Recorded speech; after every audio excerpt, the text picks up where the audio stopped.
The year is 2025. The world changed forever when the God's forsaken realm descended from the void. Now, sleep is no longer an escape. It is a summons. The moment you close your eyes, you are dragged into this nightmare. In this hellscape, gold means nothing. The only currency that matters is life itself. Die here, and your lifespan is stripped away in the real world. But slaughter the monsters lurking in the dark, you steal their time to extend your own. It gets better, or perhaps worse. Players can burn their own lifespan to manifest powers from the game into reality. The laws of physics no longer apply. A true powerhouse can tear through a tank with bare hands, slice a fighter jet in half with a single sword stroke, or withstand a nuclear blast with nothing but their physical body. Myths have become reality. Since day one, this young man named Qin Feng has been a survivor. He carried the weight of the world on his shoulders, dragging his ungrateful adopted sister through the mud and blood, eventually rising to become one of the top 100 strongest warriors on Earth. But fate is cruel. During the final battle, just as Qin Feng conquered the ancient god ruins and claimed the supreme artifact, the Eye of Judgment, a blade pierced him from behind. Betrayal came not from a monster, but from the person standing right beside him. He could not believe his eyes. The one who drove the dagger into his heart was none other than Qin Xiaoyu, the sister he had broken his back to protect for years. And her reason? It was laughable. She wanted to steal the Eye of Judgment to gift it to some pathetic idol she obsessed over. Qin Feng died with eyes wide open, fueled by a rage that could burn the heavens. But as the blade fell and the darkness took him, the game did not end. He snapped his eyes open, only to find himself back in his old room. He had returned to the past, exactly 9 years ago. Before he could process the miracle, the door crashed open. Qin Xiaoyu stormed in, her face twisted in annoyance. "Qin Feng, you are home. Why are you ignoring my calls, trying to ghost me? You have no idea how important supporting Song Fei is right now." Qin Feng stared at her. "You do not understand how vital my contribution to Brother Song Fei is," she screamed. Qin Feng ignored her shrill voice. His mind raced. It was exactly as he remembered. On the launch day of the God's Forsaken Realm, he and Qin Xiaoyu had a massive fight over that trash, Song Fei. Before the apocalypse, Song Fei was just a famous underground idol, and Qin Xiaoyu was his brainless fanatic. But beneath the glittering exterior, Song Fei was human garbage who scammed his female fans out of their money and dignity. In his past life, Qin Feng had tried to shield her from the truth, forbidding her from seeing him. But instead of gratitude, he was accused of ruining her life. "Hey, are you deaf?" she screeched. "I'm talking to you. Are you pretending not to hear me? Because of you, his ranking dropped this month. If you do not give me the money right now, I will." But before she could finish her threat, a crisp sound echoed through the room. Qin Feng delivered a brutal slap across her face. She clutched her swelling cheek, staring at him in total shock. "You dare to." "Qin Xiaoyu," Qin Feng cut in, his voice cold as ice. "I have neither the time nor the patience for your nonsense today, but listen closely. If you ever dare to cause trouble for me again, I will shatter your jaw." He tossed a bank card at her feet. "This is the inheritance Mom and Dad left us. For years, I starved rather than touch a single cent of it. Take it all. Consider it my final act of mercy. Our parents would not want me to fight you over money, but hear this clearly. From this moment on, you are no sister of mine." Without looking back, Qin Feng turned and walked into his room. In his past life, protecting Qin Xiaoyu had cost him everything. He had missed countless opportunities, ignoring hidden dungeons and treasures just to keep her safe. But he had always been curious. Without the burden of that disaster woman dragging him down, just how high could he soar? This time, he would use his future knowledge to dominate the God's Forsaken Realm. Qin Xiaoyu could rot for all he cared. As for Song Fei, I will personally execute you. Qin Feng smiled grimly, then climbed into bed and closed his eyes. Moments later, his consciousness was pulled into the void. He stood once again in the class selection hall. Nostalgia washed over him. The first time he was here, he had been a panicked mess, wasting hours just to pick a class. Not this time. His previous life, he chose the warrior class solely to be a human shield for Qin Xiaoyu. While warriors are strong, they lack the speed he needs now. Without a burden to protect, his solo progression must be lightning fast. Mobility is king. Without hesitation, Qin Feng locked in his choice, the assassin class. Suddenly, a golden system notification flashed before his eyes. Divine artifact Eye of Judgment successfully bound. Eye of Judgment activated. Unique attribute Judgment Authority. Passive effect, when entering the God's Forsaken Realm, automatically receive the highest tier class and talent. The Eye of Judgment followed him back in time. It seems once a divine artifact recognizes a master, it binds to the very soul. So even death cannot sever the bond. Perhaps this artifact is the very reason he was reborn. Suddenly, dark energy erupted around Qin Feng. Congratulations, you have received a hidden class. Class change in progress. Complete. You have become the Shadow. The Shadow. The supreme hidden class of the assassin lineage. This power is completely different from the warrior class of his past life. To possess this level of strength right from the start, usually, the chance of awakening a hidden class is 1 in a billion. But with the Judgment Authority, luck is no longer a factor. It is a guarantee. It is the power of judgment, the most authentic, ancient, and primordial authority in the known universe. A supreme force that tramples upon all rules and order. Lacking divinity, you cannot actively trigger this power yet. However, its passive effects are now eternally binding. Qin Feng stared at the notification, awe rising within him. A primordial authority that transcends the very laws of the universe. In his past life, it took 7 long years before a single powerhouse managed to escape this forsaken god's domain and reach the land of order. Only then did humanity catch its first glimpse of the true power of order. Yet, despite the passage of countless years, not a single soul had ever truly mastered that authority. To think I would awaken a primordial power right at the start, a force that surpasses even order itself. I just need to escape this forsaken domain. Once I reach the land of order and obtain divinity, this ultimate power will be mine to command. It seems my second life has found its true purpose. Class selection complete. Player, please enter your code name for this world. Since my class was born from the abyss, let it be Shadow/codename confirmed Shadow, now entering the Forsaken God's domain. A desolate wasteland where demons roam freely. / they wait in the shadows, ready to tear flesh from bone and extinguish life in an instant. Leave the town, slaughter the monsters, earn tradable lifespan as your reward. But be warned, death in this world demands a heavy price. / half of your total lifespan, tradable or not, will be instantly forfeit. Shelltown remains the only sanctuary. No monsters. No combat between players. Here, the drain on your lifespan slows to a crawl. As Qin Feng materialized in Shelltown, a sea of confused faces surrounded him, countless souls, dragged into this nightmare. Where the hell are we? What is this class system? And what's with these code names? I just finished my night shift and hit the pillow. Is this a hallucination / I was gaming all night and fell asleep? What is happening? Why are we here? / one man pinched his arm, his scream piercing the air. It hurts. This isn't a dream. We've been dragged into some twisted game. Suddenly, Qin Feng's arrival silenced the chaos, drawing every eye in the square. Look at his gear. What class is that? / why does he look so different from the rest of us? Check the daggers. He must be an assassin. / but I chose assassin too. Why do I look like trash compared to him? Just look at him. He even has special particle effects surrounding his body. Qin Feng ignored the chatter, striding forward with unwavering confidence. / soon, the elites of every nation would descend upon this world, vying to reshape the global order. If I want to stand above them all, I must move now. / time waits for no master. Suddenly, a flash of light erupted before him. / a group of players respawned, groaning in agony. / so, death really does send you back to town. Those monsters are insane. One bite took half my health bar. / how are we supposed to fight things like that?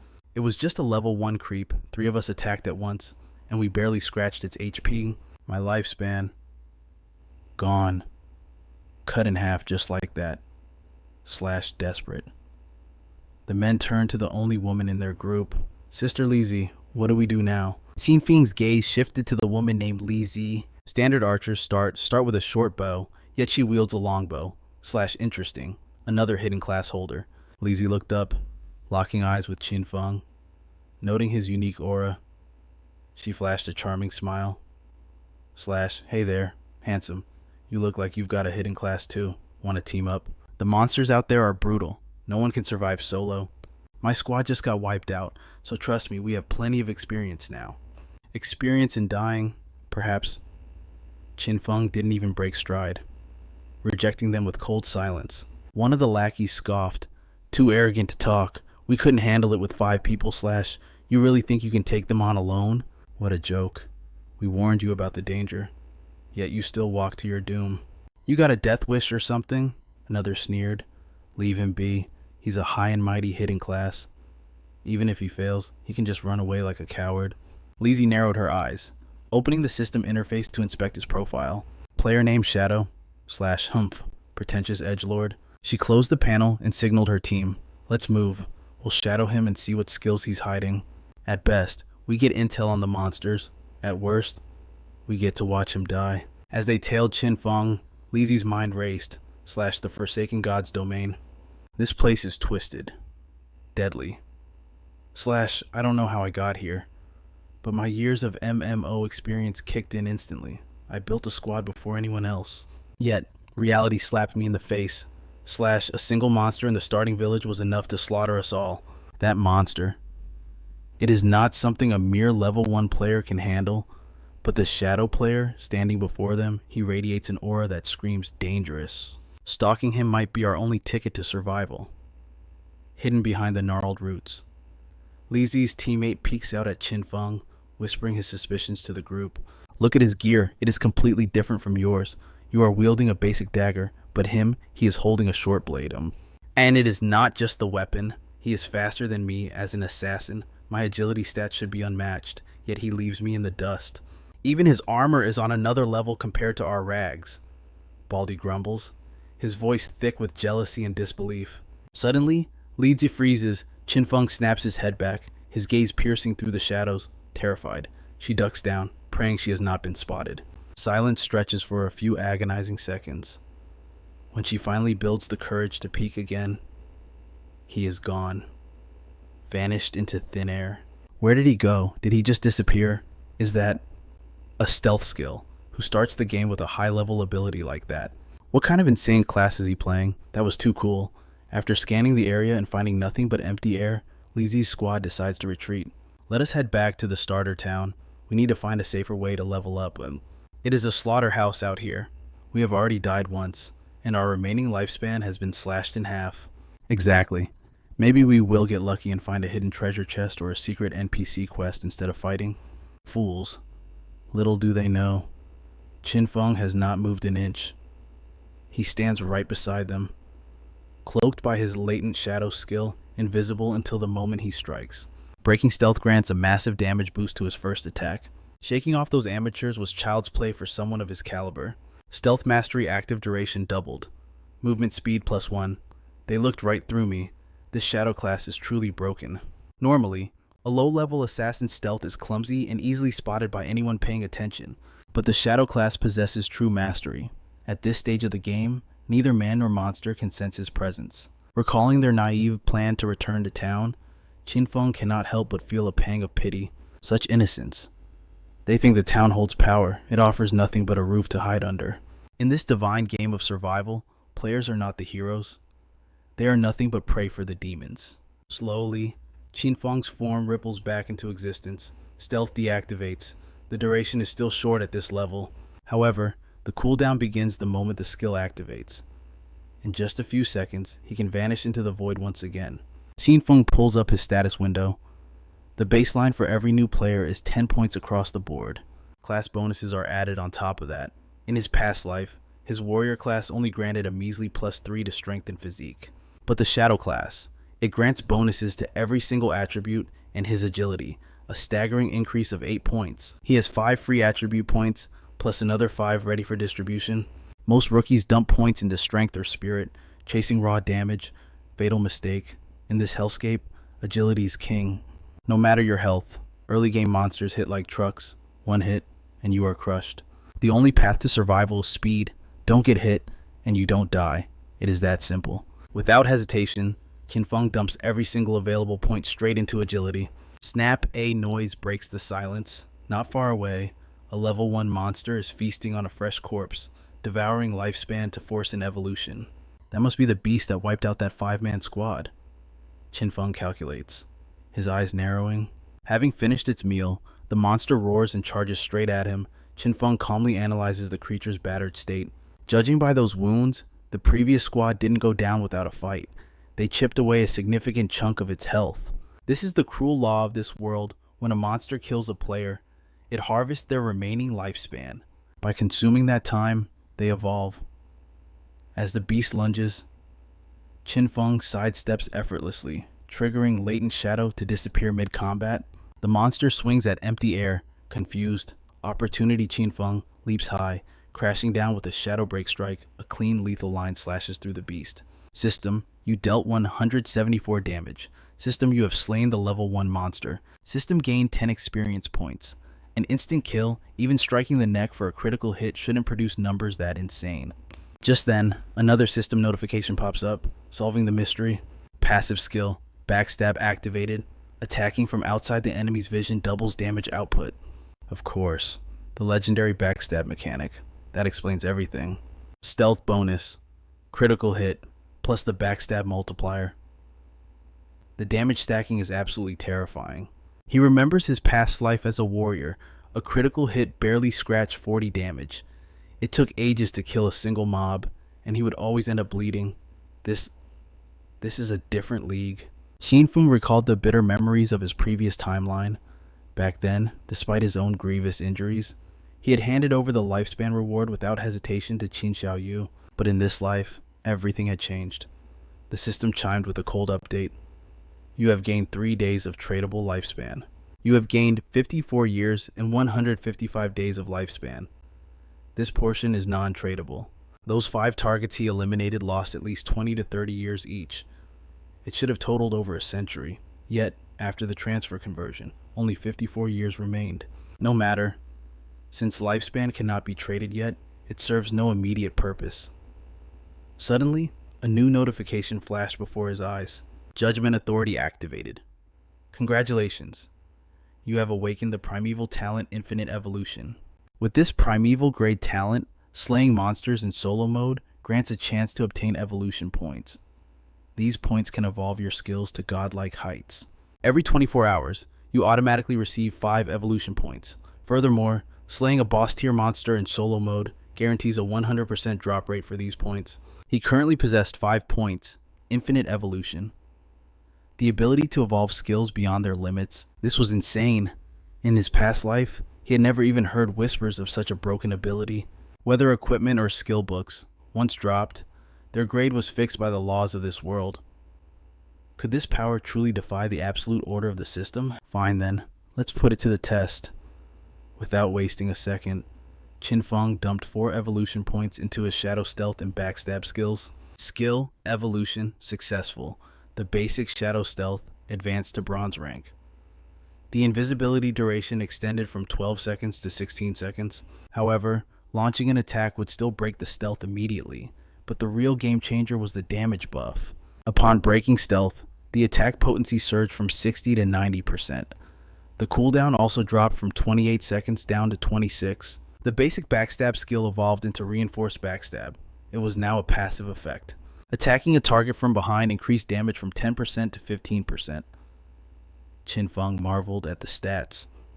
The base duration of Shadow Stealth was now 16 seconds. When combined with his Stealth Mastery talent, that duration doubled. A staggering 32 seconds of invisibility. The stealth window was now massive. With proper timing, he could effectively maintain a state of permanent invisibility. If his upgraded skills hit a target now, even a creeper with full health would be obliterated in a single strike. Just then, a mocking voice drifted through the air. Hey, look at that scrawny kid over there, dealing with a monster all by himself. See, babe, I told you this game was easy. The girl clung to him, voice dripping with admiration. Brother Gangzi, you're so amazing. With your stamina, you could easily take on 10 women at once. Gangzi laughed loudly, puffing out his chest. I will protect you. As long as I'm here, you have nothing to fear. Qin Feng glanced back at the couple flirting blindly in the danger zone. His eyes narrowed. Looming directly above them was a terrifying monstrosity. Without a word, he activated Shadow Stealth and retreated into the darkness. The couple stared, confused by his sudden disappearance. before noticing a massive shadow cast upon the ground. By the time they looked up to see the colossal spider and its swarm of broodlings hanging above, it was already too late. It was a broodmother, level 1, bronze rank, accompanied by level 1 spiderlings. Qin Feng observed from the shadows. The broodmother was a rookie zone boss with 1,600 health points. It was an impossible nightmare for normal beginners, not to mention the army of smaller spiders under its command, but for Qin Feng, this wasn't a threat, it was an opportunity. Perfect timing. I'll use you to test just how terrifying my evolved skills really are. Qin Feng burst from his hiding spot, rushing the boss. He unleashed a stealth break strike directly onto its weak point, dealing a massive 338 damage. However, his position was instantly revealed as the stealth effect shattered. The broodmother screeched in agony, its sharp legs slashing down toward Qin Feng with lethal speed. Fortunately, he reactivated Shadow Stealth instantly. Thanks to the agility points he had farmed earlier, the deadly blades only grazed the air where he stood moments ago. It was a close call. With his meager 130 health, a direct hit would have sent him straight to the grave. The boss, losing sight of its prey, began to rage. It went berserk. These monsters possessed high intelligence. They wouldn't just stand there and take a beating. The beast began thrashing wildly, launching indiscriminate attacks at the surrounding environment to flush him out. The smaller spiders formed a defensive perimeter, making it impossible to approach, but Qin Feng smirked. A stone flew through the air, striking the boss's weak point for 299 damage. His theory was correct. His primary damage source wasn't the weapon itself. It was the massive bonus damage from breaking stealth and his class-specific enhancements. Therefore, even throwing a simple rock counted as an attack, triggering the devastating multipliers. The strategy was set. Qin Feng waited for Shadow Stealth to cool down, then hurled stones from the darkness. Each pebble hit like a cannonball, triggering the stealth break and backstab bonuses on the boss's weak spots. Moments later, a system announcement echoed across Shelltown, shocking every player in the region. The leaderboards had been updated. Player Shadow had slain the bronze rank broodmother, becoming the first player to reach level 2 and claiming the number 1 spot. The chat exploded in disbelief. What the hell, I just got killed twice by a basic mob, and this guy is soloing bosses. Before the crowd can even process the chaos, a shockwave ripples through the chat. A boss, slain solo, impossible. If anyone knows this godlike player, I need an introduction immediately. Wait, solo, are you serious? The rankings do not lie. There is only one name standing atop the leaderboard. Lizzie and her team stare at the notification in disbelief. That name, Shadow. It is the very same man who just walked out of here. It has to be him. But how did he reach level 2 so quickly? It defies all logic. He not only survived, but annihilated a boss. Our entire squad struggles against trash mobs. Yet this monster single-handedly crushed a bronze tier boss. Is this a joke or a system glitch? Kang Zi and his partner, fresh from the resurrection point, are equally paralyzed by the news. That massive spider, destroyed just like that. But what about the swarm protecting it? Who is this Shadow? The girl beside Kang Zi trembles as a thought strikes her. Could it be that cloaked assassin from earlier? Meanwhile, deep within the forest, the deed is done. You have slain the bronze grade broodmother. 300 experience points acquired. Congratulations. Level 2 achieved. 2 evolution points granted. The Shelltown leaderboard is now unlocked. Your legend begins. 1 reputation point awarded. A notification echoes across the entire town. Rewards flood in. 46 days of tradable lifespan. The bronze grade skill book Greedy Hand. Attack power surges by 35. Agility increases by 4. Equipment requirement level 1. Infinite evolution points 2. The prize is in his hands. The bronze skill book Greedy Hand. An exclusive assassin art. Once mastered. Harvesting fallen demons yields a 20% chance of extra loot. Requirement level 1. The moment the giant spider collapsed, its minions scattered in terror. A tactical error. I should have slaughtered the spiderlings first. That was a waste of precious experience points. Still, who could have predicted this? A bronze boss dropping a divine tier assassin skill? This technique is a game changer for resource gathering. In the late game, when facing truly apocalyptic beasts, a 20% bonus on loot is a difference between poverty and godhood. Memories of my past life surface. In the Godslayer guild, there was a man. His combat power was mediocre at best, yet he stood at the peak of influence, the most sought after asset, solely because he possessed this skill. Every time he stepped into the wild, An army of bodyguards paved his way. Qin Feng's eyes narrow as the strategy forms. The base skill only offers a 20% chance. But combine that with my talent Endless Evolution, the drop rate will not just increase. It will defy the laws of probability. The next morning, reality resumes. Qin Xiaoyu heads to school as if the world hasn't changed. Her friend leans in, concerned. Xiaoyu, didn't you call your brother to apologize? We skipped exams yesterday to cheer for Songfei. Your brother must be furious, so. At the mention of Qin Feng, Xiaoyu's face darkens. I did nothing wrong. Why should I bow my head? If not for him, we would have missed the entrance entirely. He is the one who owes me an apology. But he treats you so well. The friend sighs. Sometimes, I'm actually jealous you have a guardian like him. Guardian, please. He's a nuisance. Xiaoyu snaps. All he does is control my life. Besides, we aren't even blood related. I have brother Songfei. He is all I need. Seeing the wall go up, her friend shifts topics. Speaking of yesterday, what happened to your face? Just a fall, comes the curt reply. As they approach their classroom, a chaotic scene unfolds. Students are swarming the doorway. Xiaoyu's friend pushes through the mass of bodies, gasping at the sight. What is happening to Zheng Wei? Why is he fading? A nearby boy answers, voice trembling. I don't know. He just said he wanted a nap. The moment he fell asleep, he turned transparent. Whispers erupt into a roar. Zheng Wei is not an isolated case. The internet is exploding with similar reports. It is happening everywhere, a global phenomenon. Experts are scrambling for answers, but the pattern is undeniable. Fall asleep, and your physical body enters a phantom state. The cause remains a terrifying mystery. Panic sets in. The friend fumbles for her phone. I need to warn my parents immediately. Xiaoyu, you must call your brother. Tell him to be careful. Qin Xiaoyu lets out a cold scoff. I will never contact that man first. Her eyes flash with malice. If someone like him drops dead, the world would be a better place. Back in the digital frontier, the grind continues. Qin Feng secures another victory. The greedy hand has evolved, transcending from bronze straight to gold tier. The assassin's art is no longer a gamble. The probability of extracting extra loot skyrockets from 20% to a staggering 70%. Skill learned, greedy hand +2. The system verifies the acquisition immediately. You have received 2 evolution points and 46 days of tradable lifespan. Ha, fortune smiles on me. Qin Feng grins. 2 more points secured. I only need 3 to evolve greedy hand to +3. Soon, the bonus drop rate will be 100%. Guaranteed loot. But time is ticking. The nations of Earth are waking up to the truth. Millions are flooding into the server. I must accelerate my conquest. First things first, gear up. Qin Feng immediately equipped the corrosive scimitar, boosting his attack by 35 and agility by 4. It wouldn't be long before the masses realized a terrifying truth. The skills and gear from this game could be manifested in reality. And when that realization hit, the world would be drowned in a storm of blood and chaos. But manifesting power required 2 strict conditions. 1, reach level 10. 2, possess enough tradable lifespan. Grinding small fry would take forever to meet those demands. He needed bigger prey.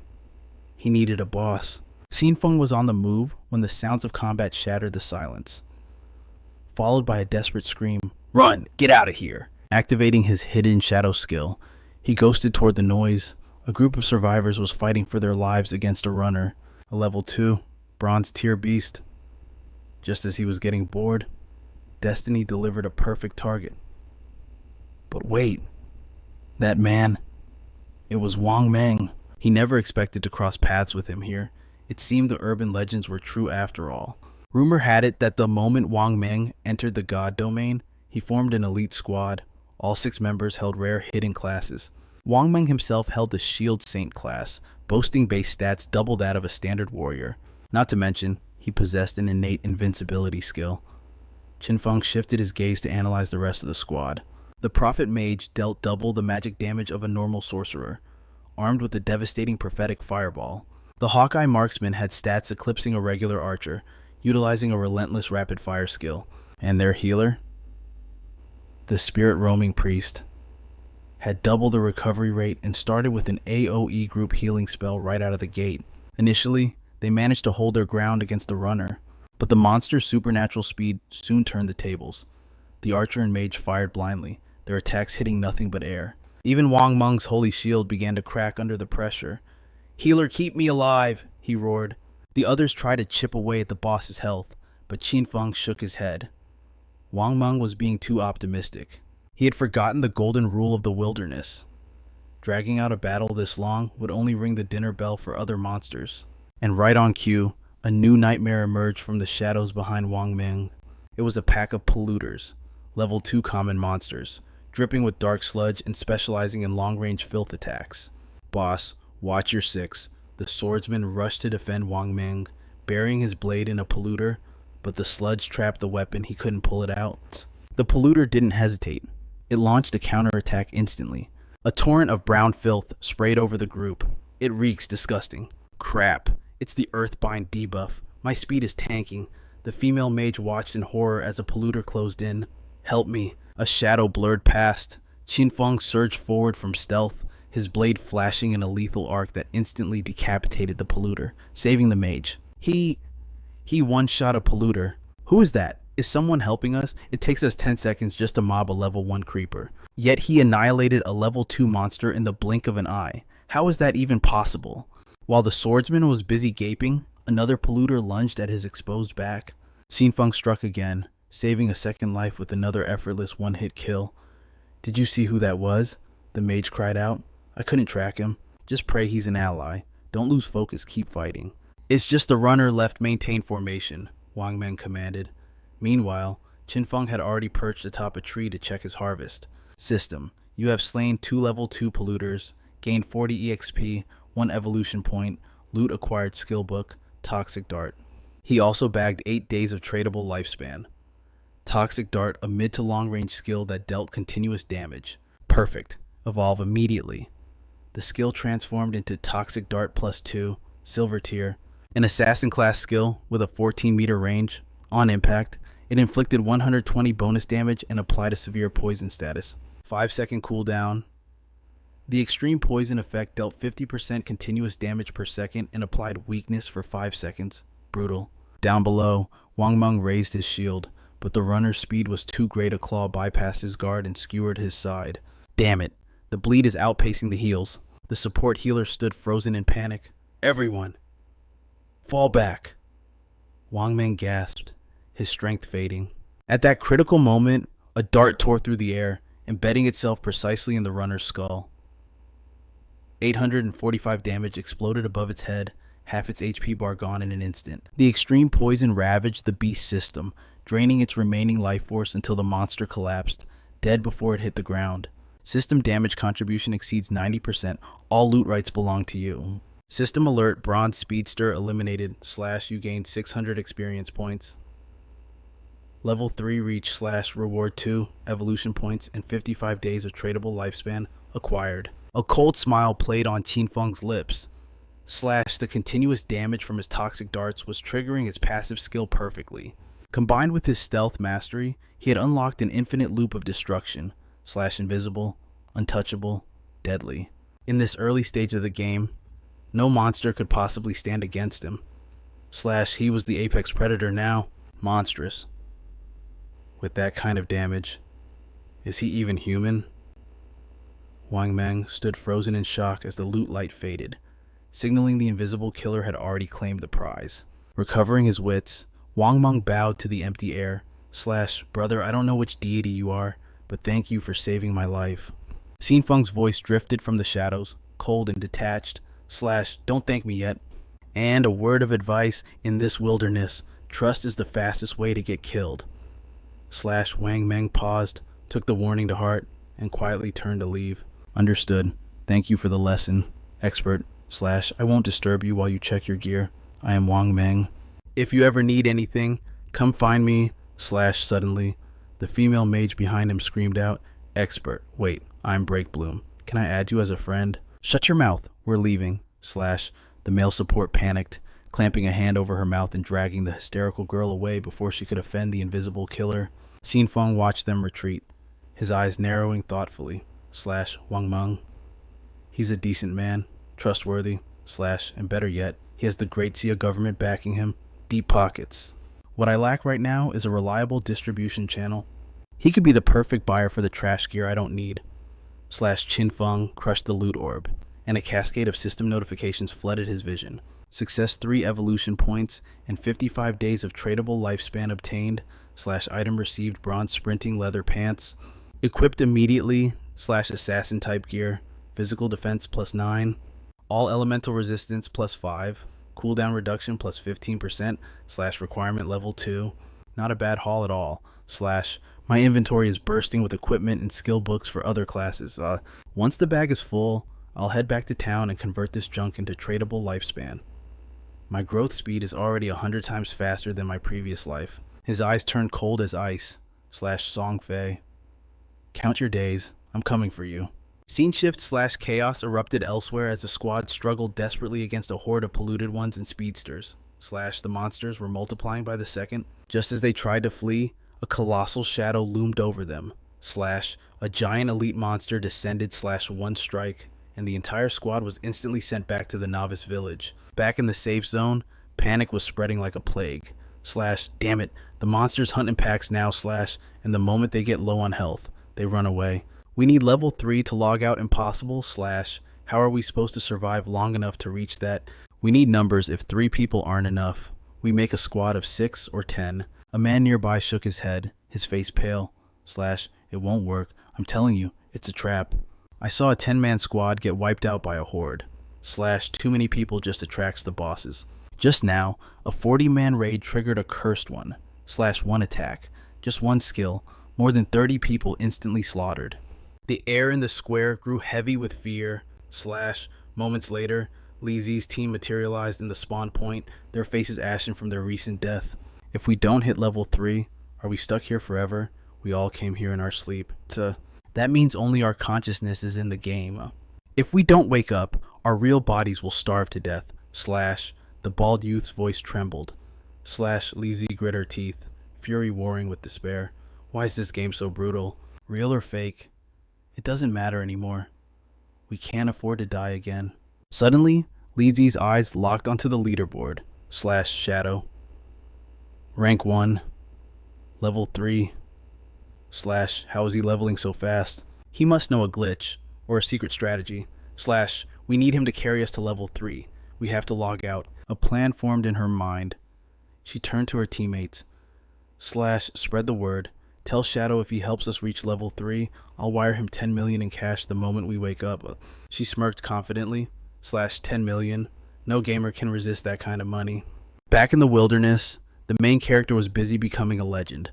Slash after a frenzy of farming. His greedy hand skill had evolved to a terrifying new tier. Jade tier greedy hand / an assassin skill usable on monster corpses / it now grants a 160% chance for bonus loot. But that's not the best part. There is now a 20% chance for the bonus loot to upgrade its tier / this effect. It's absolutely broken. If I keep evolving this skill, could I reach 100% upgrade chance or even 200%? Just then, Qin Feng froze / a massive figure stomped past the bronze boss, the cursed one / it was feasting on blue orbs floating in the air. It's devouring lifespan, trying to evolve into a silver tier boss. It must have been the one that wiped out that 40-man raid. Qin Feng's hand hovered over his weapon, but he stopped / a pity, my backpack is completely full / killing it now would be a waste of loot. First, he marked the coordinates on his map. Since the boss would take time to emerge from the void, Qin Feng decided to make a tactical retreat to the novice village. He needed to clear his inventory before the real hunt began. The moment he returned, he unfurled a street stall. Dumping the loot he deemed useless onto the display, a system notification flashed above him. Equipment and skills for sale. The market is open for 10 minutes only. Speed is of the essence. The sudden appearance of Qin Feng sent a shockwave through the gathered crowd. Good heavens. When did this guy show up? He's already equipped with 2 pieces of bronze tier gear, yet he has the audacity to sell 2 more. Is this the monster who solo killed the bronze tier boss? Look at his gamer tag floating above him. Shadow. Is this truly the legendary figure topping the leaderboards? One bystander voiced the question on everyone's mind. Why was his face obscured in a haze? Another player offered an explanation. He had activated the full concealment mode. Since the game interface and physical reality were perfectly synchronized, his identity remained a mystery. Just trying to act mysterious. While the crowd buzzed with gossip, a young woman slowly approached Qin Feng's stall. Her eyes scanned the goods before locking onto a specific item. How much for this ice spine art? Qin Feng recognized her instantly. This woman was Grey Rose, currently ranked 11th in Shelltown. She had also activated her concealment settings. Believing herself anonymous, Qin Feng replied coldly, 100 days of tradable lifespan. Grey Rose flinched, staring at him in disbelief. 100 days is far too expensive. Can you not lower the price? She knew the ice spine art was merely a common skill, but for a mage grinding monsters at this stage, it was a game changer. 100 days is already a bargain. Qin Feng remained unmoved. Grey Rose hesitated before offering an alternative. Can I pay you with currency from the real world? If you have cash, go buy lifespan from others first, then trade with me. If no one bids higher, I can reserve the item for you. Qin Feng stated flatly. Please wait a moment. Grey Rose stepped back, immediately messaging her party group chat. How should we handle this, everyone? Her teammates responded instantly. We only reached level 2 this quickly because of your leadership. I have no objections, neither do I. With the ice spine art, our squad can rush to level 3 ahead of everyone else. Let us focus on surviving the game first. We can talk later. Agreed. Everyone, transfer your tradable lifespan to me immediately. Once we return to reality, I will wire the cash to your accounts. After pooling the necessary funds, Grey Rose returned to finalize the transaction with Qin Feng. A level 2 team must have slaughtered at least 30 or 40 creepers. Their collective tradable lifespan would certainly exceed 100 days. While Qin Feng calculated this in his mind, the trade was completed. Instantly, his own tradable lifespan jumped from 268 days to 368 days. Suddenly, a woman named Li Zi stepped in front of Qin Feng, her posture radiating arrogance. I have finally found you. Shadow, I am giving you an opportunity. Carry me straight to level 3. When we return to the real world, I will pay you 10 million in cash. My father is the chairman of Dajong Enterprise. You can verify this anywhere. Money is of no concern to me. So it was her, Zhang Li. In his past life, she was the ruthless leader of a criminal syndicate, eventually purged by the government. The report stated she used cash to purchase tradable lifespan, using it as bait. She would kidnap people, forcing them into illegal labor, and use the chaos of the apocalypse to silence anyone who disobeyed her in the real world. Absolute scum. With that thought, Qin Feng delivered his verdict. I refuse. Li Zi, or rather, Zhang Li, stood frozen. It took her several seconds to process the rejection. Shadow, you may be strong inside this game, but right now, nobody knows what this world truly is. If you follow me, I guarantee you a life of luxury. Fine food, designer clothes, cars, houses, and women. You will have it all. If you are not buying, do not block my business. Sanfeng retorted, scoffing internally. What use is paper money now? The only currency that matters worldwide is tradable lifespan. Zhang Li, realizing her seduction had failed, immediately revealed her true, ugly nature. I spit on you. What is wrong with you? I only asked you to lead the team because I thought highly of you. If this were the real world, I would have already taught you a painful lesson. Utter one more syllable, and I will drain your lifespan into the negatives. Qin Feng issued the warning, his killing intent exploding outward. Terrified by his aura, Zhang Li and her team scrambled away in fear. Qin Feng calmly resumed his sales. Once his inventory was clear, he immediately turned back to the wilderness to continue his slaughter. Elsewhere, Zhang Li and her minions stopped in a deserted alley to catch their breath. She seethed with rage. That bastard Shadow. Not only did he reject me, but he dared to threaten me. Just wait until I get back to reality. I will find him and deal with him permanently. At that precise moment, Mao Lijun stepped out from the shadows. Greetings, Sister Li Zi. Zhang Li looked at him with suspicion. My name is Mao Lijun, but you can call me Old Mao. I am currently level 2, and I know a few secrets about leveling up. I can help you rise in power. Is that offer of 10 million still on the table? Zhang Li narrowed her eyes. Secrets. What kind of secrets? Mao Lijun smirked. Ordinarily, I would not share this with a soul. But for Sister Li Zi, I am willing to make an exception to show my sincerity. Listen closely. In this situation, if you want to survive, you must dump all 5 initial attribute points straight into agility. That is the only way our speed will surpass those creeping horrors. Anything less means death. Do you understand now? Zhang Li's eyes widened as the realization hit her. So that's the secret mechanic of this game. Curses, I already wasted my starting points on strength. Useless. She sighed, realizing she needed a carry. Smirking, she looked at Mao Li Jun with calculated interest. You seem competent enough. Fine, I'll hire you to power level me. Since you aren't as overwhelmingly strong as that shadow guy, I'll offer you 5 million. Do we have a deal? Get me to level 3, and I'll transfer the funds the moment we return to reality. Mao Li Jun accepted instantly. Consider it done. That shadow character is strong, but his brain is broken. Turning down 10 million for a simple task, what an absolute fool. While the rabble made their petty deals, Qin Feng had already returned to the domain of the Cursed One. Just as he predicted, the boss had evolved to silver rank. Gray mist coiled around its form, signaling a terrifying metamorphosis. Waiting 7 hours for it to reach gold rank, I don't have that kind of patience, he muttered. Qin Feng unleashed a lethal poison dart combined with Shadow Break, striking true before instantly vanishing back into the void with stealth. 659 damage. A string of numbers erupted from the beast. Enraged, the monster roared, unleashing a catastrophic area of effect bombardment. Qin Feng circled his prey like a phantom, his mind racing with calculations. A silver boss has triple the vitality of a bronze one. I need at least 3 more poison cycles to end this. The Cursed One was a mage-type nightmare. Its attacks covered a massive range, and the damage output was devastating. Hit and run.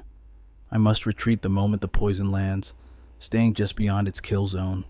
With my current health and defense, a single hit from that monster means game over, and I have to wait for the Shadow Stealth cooldown. I will only strike when its fury wanes. Attack, then vanish. That is the only path to victory. Suddenly, the bombardment ceased. The Cursed One trembled, exhausted. Now, Qin Feng repeated his deadly cycle, carving a massive chunk from the boss's HP bar. Realizing its imminent demise, the creature turned and fled in panic, moving like the wind. Running away because your health is low, perfect. A fleeing target is far easier to kill than a berserk one. In a flash, Qin Feng pursued. Shadow Break. The final blade pierced the monster's spine, draining the last drop of its life. System alert. You have slain the silver rank Cursed One. Gained 1,800 experience. Congratulations. You have reached level 5, received 4 evolution points, earned 124 days of tradable lifespan. Ha, 2 levels in one go and 4 evolution points to boot. A cold smile played on his lips as he activated his cheat skill on the corpse. System alert, greedy hand successful. You received 4 evolution points. You received 4 evolution points. You received 124 days of lifespan. You received 124 days of lifespan. A triple reward trigger. The single silver boss yielded 12 evolution points and 372 days of life. An absolute fortune. System alert, greedy hand bonus effect activated. One of your spoils has been upgraded from silver to gold rank. A gold item. The emerald tier greedy hand was terrifyingly powerful. A 20% chance to upgrade loot tier. And with 7 items on the ground, the odds were in my favor.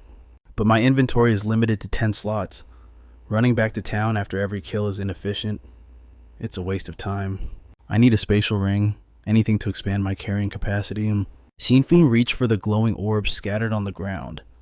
His hand brushed against a golden light, and his eyes widened in shock. Meanwhile, at Shelltown, Wang Meng and his squad materialized at the teleport gate, battered but alive. Thanks to Boss Wang Meng, we hit level 3 and made it back in one piece. That's right, Boss is invincible. This victory belongs to our hard work. If only I had time to befriend that high-level expert earlier. Maybe he rejected me because I was covered in mud. Keep dreaming. Even if you were wearing this new gear, a legend like that is out of your league. The global leaderboard flickered and refreshed. Rank 1 Shadow, level 5. Rank 2 Wang Meng, level 3. The crowd erupted in disbelief. Shadow was already level 5. He jumped from 3 to 5 instantly. What kind of monster did he just kill? I saw him selling gear just 10 minutes ago. How in the world did he jump 2 levels that fast? / my sister just turned 18. I seriously hope the great god takes a liking to her. Hey, don't hog the glory. If he marries her, I can ride his coattails too. / take me power leveling. Great god. Dream on. The guy ignored $10 million without blinking. Why would he care about your sister? Damn it. I just hit level 3, and he's already level 5. Does he want to crush our self-esteem completely?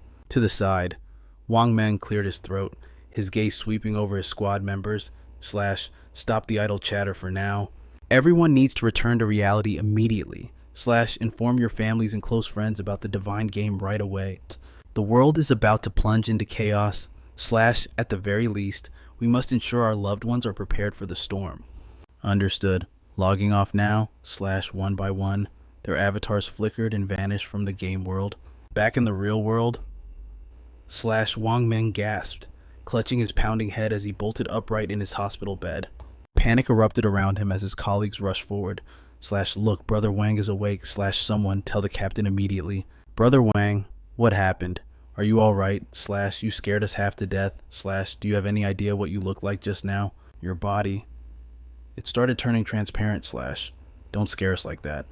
Brother Wang. / I told you yesterday to rest. I would have watched the suspect for you. Wang Meng shook off the dizziness, his mind sharpening instantly as reality set in.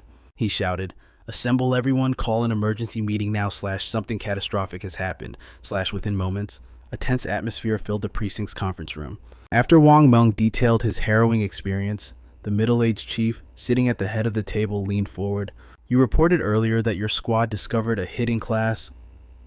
/ And when you were on the brink of annihilation, someone saved you. Wang Meng nodded gravely. That's correct. He goes by the name Shadow. When he intervened, Shadow was merely level 3. But by the time we reached level 3, he was already level 5. / He didn't just level up. He skipped an entire stage instantly. A male officer gasped. He jumped 2 levels at once. / If he's already level 5. Wouldn't that make him the #1 player in the world right now? How did he achieve that? / Wang Meng. Do you think he managed to solo a boss monster? Another officer raised a chilling point.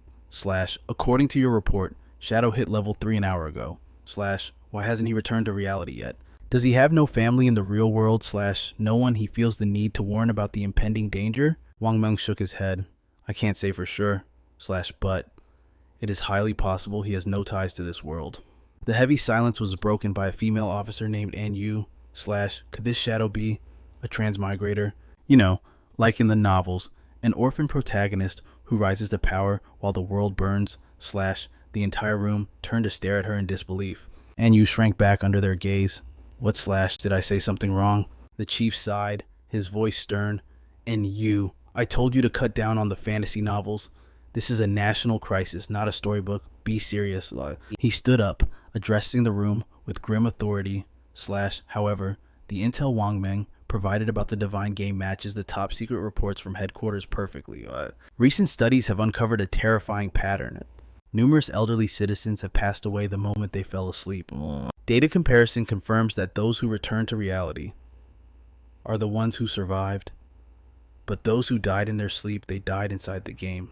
In other words, if your lifespan in the divine game hits 0, you lose your life in the real world. An officer whispered, face pale. This is supernatural, completely beyond our understanding. / The chief nodded. Correct. We are likely facing a dimensional invasion by an unknown force. Higher command has issued an emergency decree. / We are to form local vanguard squads to explore the divine game and share intelligence. We must build a professional army within the game as fast as possible. / This event will reshape the entire global order. Every nation on Earth is currently scrambling to conquer the divine game. If we fall behind in this race, we lose our sovereignty on the international stage. We must secure intelligence at any cost. / And you, I am appointing you as captain of the 1st Vanguard Squad. / And you snapped to attention. Yes, sir. / The chief turned his gaze to Wang Meng. / Wang Meng, you will serve as vice captain. You two have full authority to handpick your team members. Wang Meng saluted sharply. Understood. / The chief continued. According to Wang Meng, this Shadow seems to have a righteous nature. Try to befriend him. The reason I chose An Yu as captain is simple. / Her intuition and perhaps her imagination might be better suited for investigating someone like Shadow. I expect you to uncover Shadow's true identity immediately. Your priority is to establish a cooperative relationship with him on behalf of the government. / We need the information he possesses. As for everyone else, your duty is to maintain social stability while the world adapts. Is that clear? Sir, yes, sir. The room roared in unison. / The chief nodded once, signaling the start of their new reality. Dismissed. Meanwhile, back in the girls' dormitory, The atmosphere was thick with tension as Qin Xiaoyu and her roommates discussed the terrifying descent of the divine game. Jiang Wei had mentioned a crucial detail. People from the same region would spawn in the same novice village when they fell asleep. Is that really true? No, I just want to go home. One girl sobbed, clutching her pillow. I need to take care of my parents. They have never played games before. They won't survive this. Don't treat yourself like a burden, another roommate argued, trying to stay calm. In reality, we need to get strong first. Only then can we protect our families. Amidst the panic, Qin Xiaoyu sat on her bed, staring intently at her phone screen in silence. Her mind was racing with indignation. How can something this huge happen, and Qin Feng is nowhere to be seen? Why hasn't he come to apologize yet? In the past, whenever I got angry, that guy would crawl back to comfort me instantly. But today, he didn't just ignore me, he actually dared to hit me. Even my own parents have never raised a hand against me, and for what? Just because I skipped school to see Songfei's concert. Hateful Qin Feng, if you don't beg for my forgiveness 1,000 times, I will absolutely never forgive you. At least I got to see Songfei yesterday. A dreamy look replaced her anger. If I hadn't gone, and this stupid game started, I might never have seen him again. We were so close yesterday. Oh, Songfei, I miss you already. Then, a realization struck her like a bolt of lightning. Wait, if sleeping means entering the game, that means Songfei will be there too. As long as I enter the game, destiny will bring us together. Her eyes shifted. Jiang Wei reached level 3 so quickly. He must be an expert. I need to ask him. Without wasting a second, Qin Xiaoyu opened her messages and texted Jiang Wei. Brother Jiang Wei, you're an expert, right? Do you have any strategy guides for me? On the other end, Jiang Wei saw the message and a smirk curled his lips. Oh, Qin Xiaoyu, he chuckled to himself. Even a high and mighty goddess like her is coming to me for help. This is a gift from the heavens. If I play my cards right, she's mine. He typed back quickly. Xiaoyu, you asked the right person. Let me tell you a secret. When you enter the game, dump all your initial attribute points into agility, and if your speed isn't high enough, the monsters will tear you apart. Qin Xiaoyu frowned and typed back. But what if I am a mage? Do I really need agility? Jiang Wei didn't hesitate to lie. Correct. Agility isn't useless for mages. It increases your casting speed, which is critical in the early stages. Qin Xiaoyu was still worried. But what if I still can't beat them, even with speed? Jiang Wei replied with confidence. Relax, Xiaoyu. As soon as someone in the town hits level 5, the town's teleportation array will activate. Once that happens, we can form a team and I will power level you. Just wait for the array to open. I will find you and take you with me. That was exactly what Qin Xiaoyu wanted to hear. She lay back on her bed, closing her eyes with a satisfied smile. Perfect. These simps are actually useful. I have found myself a shield. Qin Feng, consider yourself lucky. I am entering the game now. You just keep pretending to be cool. By the time you finally log in, I'll be leagues ahead of you. Don't expect me to help you level up then. Rewind a few hours. The moment Qin Feng touched the golden orb of light, the system data exploded in front of his eyes. Item acquired, the Cursed Ring of Gold. Class restriction, none. The stats were insane. All attributes +8. Dark element resistance +26. Weak point damage coefficient +0.1. Requirement level 4. The single ring gives stats equivalent to what normal players get at level 3, Qin Feng noted. And that dark resistance, it's the ultimate counter against demon-type monsters. Well, the base weak point damage is 1.5 times. With this ring, it jumps to 1.6. Not bad at all. But there is more. Qin Feng shifted his gaze to another system panel.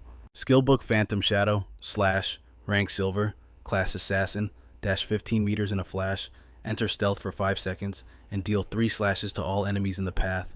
Cooldown 12 seconds, with current stats, reduced to 10.43 seconds. Requirement level 4, / width 2.1 meters.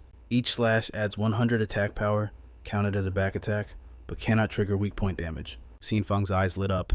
This is a top tier AoE damage skill. It's a movement ability, an attack, and a stealth mechanic all in one. I'm learning this immediately, but first, I still have some evolution points. Let's evolve Greedy Hand first. The system voice chimed in his mind. You have consumed 8 evolution points. Remaining points, 4. Skill evolved greedy hand, rank diamond, usable on monster corpses, 220% chance to receive extra loot.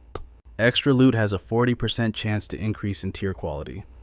Qin Feng whispered to himself, just as I predicted. Killing monsters now will grant me double the rewards. Processing one monster is now equivalent to others killing 3. Efficient. I still have 4 points left. That's enough to push Phantom Shadow Slash to the next level. System notification. You have consumed 3 evolution points, remaining 1. Skill evolved platinum rank, Phantom Shadow Slash. A lightning fast dash covering 21 meters in an instant, shifting directly into stealth mode. Lasts for 7 seconds and unleashes 5 devastating slashes on any enemy in the path. Cooldown time 10.4, 3 seconds. Requirement level 4 mastery. Slash range 3.1 meters. Effect, each strike amplifies attack power by 200 points. No cooldown reduction. What a disappointment. However, with the Shadow Slash, I can effectively achieve infinite invisibility. Compared to this, everything else is just garbage.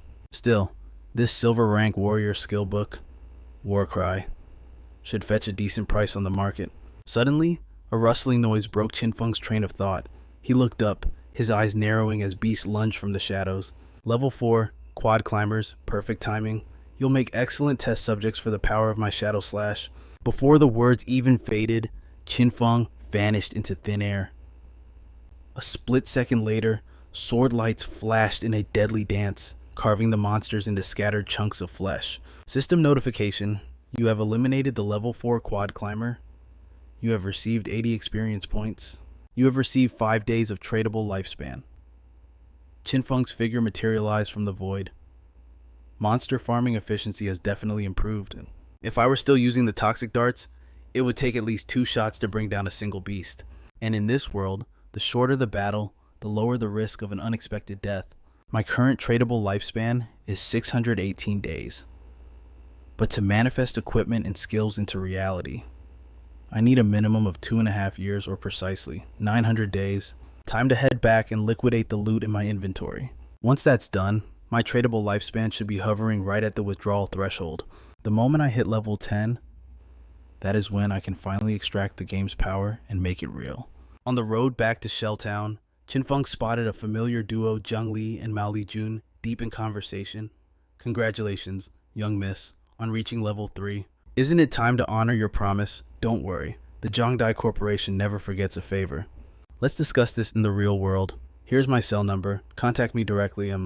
Oh, right. Sell me all your tradable lifespan. I'll pay 10,000 for every day of life. No problem at all. Mao Li Jun sneered internally. Ha, I told you that shadow guy was a blind fool. Even a tycoon like the young miss ignores him. We'll wait for you in reality then. Mao Li Jun logged off with a triumphant smirk. Huh. So what if the game affects your actual lifespan? Life can always be earned back. Only those who can convert gaming skill into cold hard cash are the true geniuses. Moments later, Qin Feng arrived back at the town. His first move was heading straight for the teleportation array to activate it. The system chime rang out. Congratulations, you have ignited the teleportation array in Shelltown. You may use the teleport feature once per day for free. Subsequent teleports will consume tradable lifespan. Error. No other activated teleportation arrays found in Zhanghai City Sector. The town's array requires a two-way connection. Lighting up just one end is useless for now. Until players in other towns reach level 5 and activate their own arrays, teleportation is impossible. If memory serves me right, in my past life, Songfei started in Firefly Town. I can set a notification trigger.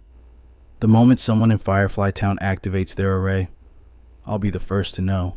However, jumping between beginner towns is meaningless right now. My primary objective remains unchanged, reach level 10 and enter the land of the forgotten gods. That is where the true game of the gods begins. Deep in thought, Qin Feng walked to the square and set up his stall. The sign read, high tier equipment and skills. Open for 10 minutes only? Speed is key. The nearby players instantly recognized the name. Holy crap, it's the boss, Shadow. The legend has returned. I've been saving up 150 days of lifespan just for this moment last time. He sold the Ice Spike technique and shot Grey Rose straight to rank 2. Please, let there be a mage skill book this time. There really is a book. Damn, it's a silver rank warrior skill war cry. I want that book. System notification transaction successful. You have received 300 days of tradable lifespan, 300 days for one skill. Is it worth it? Absolutely. A warrior with this skill doubles their killing speed. 300 days is nothing. I can earn that back in 2 days of grinding. Now, give me that cloak. I'll take the boots. In the blink of an eye, the crowd ravenously stripped Qin Feng's stall bare. He stood up, dismantling the empty stall, sold out in under 60 seconds. Total profit from this haul, 650 days. My current tradable lifespan has reached 2,174 days. However, it is still far from enough. If I wish to manifest the game's power attributes, classes, equipment, and skills into the real world, this amount is merely a drop in the ocean. Meanwhile, the players who failed to purchase items wailed in despair, / no, I missed the sale twice in a row. Me too, expert. Will you be selling here next time? / please, sell a few more items, I beg of you. Just then, Black Bloom sprinted over, shouting breathlessly, Expert, I have a treasure here. Do you want it? She thrust a ring forward, presenting it to him. It was a spatial ring, / it added 12 inventory slots, and, crucially, did not occupy a standard equipment or backpack slot. Qin Feng was internally shook, / a spatial ring. This is a special storage artifact.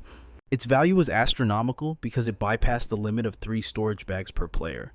Although technically this item could drop from any monster, the drop rate was infinitesimally small, / this girl possessed terrifying luck to obtain one so early in the game. In the past, a 12-slot ring like this could easily sell for over 3,600 days of lifespan. / Qin Feng looked at her. How do you intend to sell this? Black Bloom smiled brightly. / I don't want your lifespan points, expert.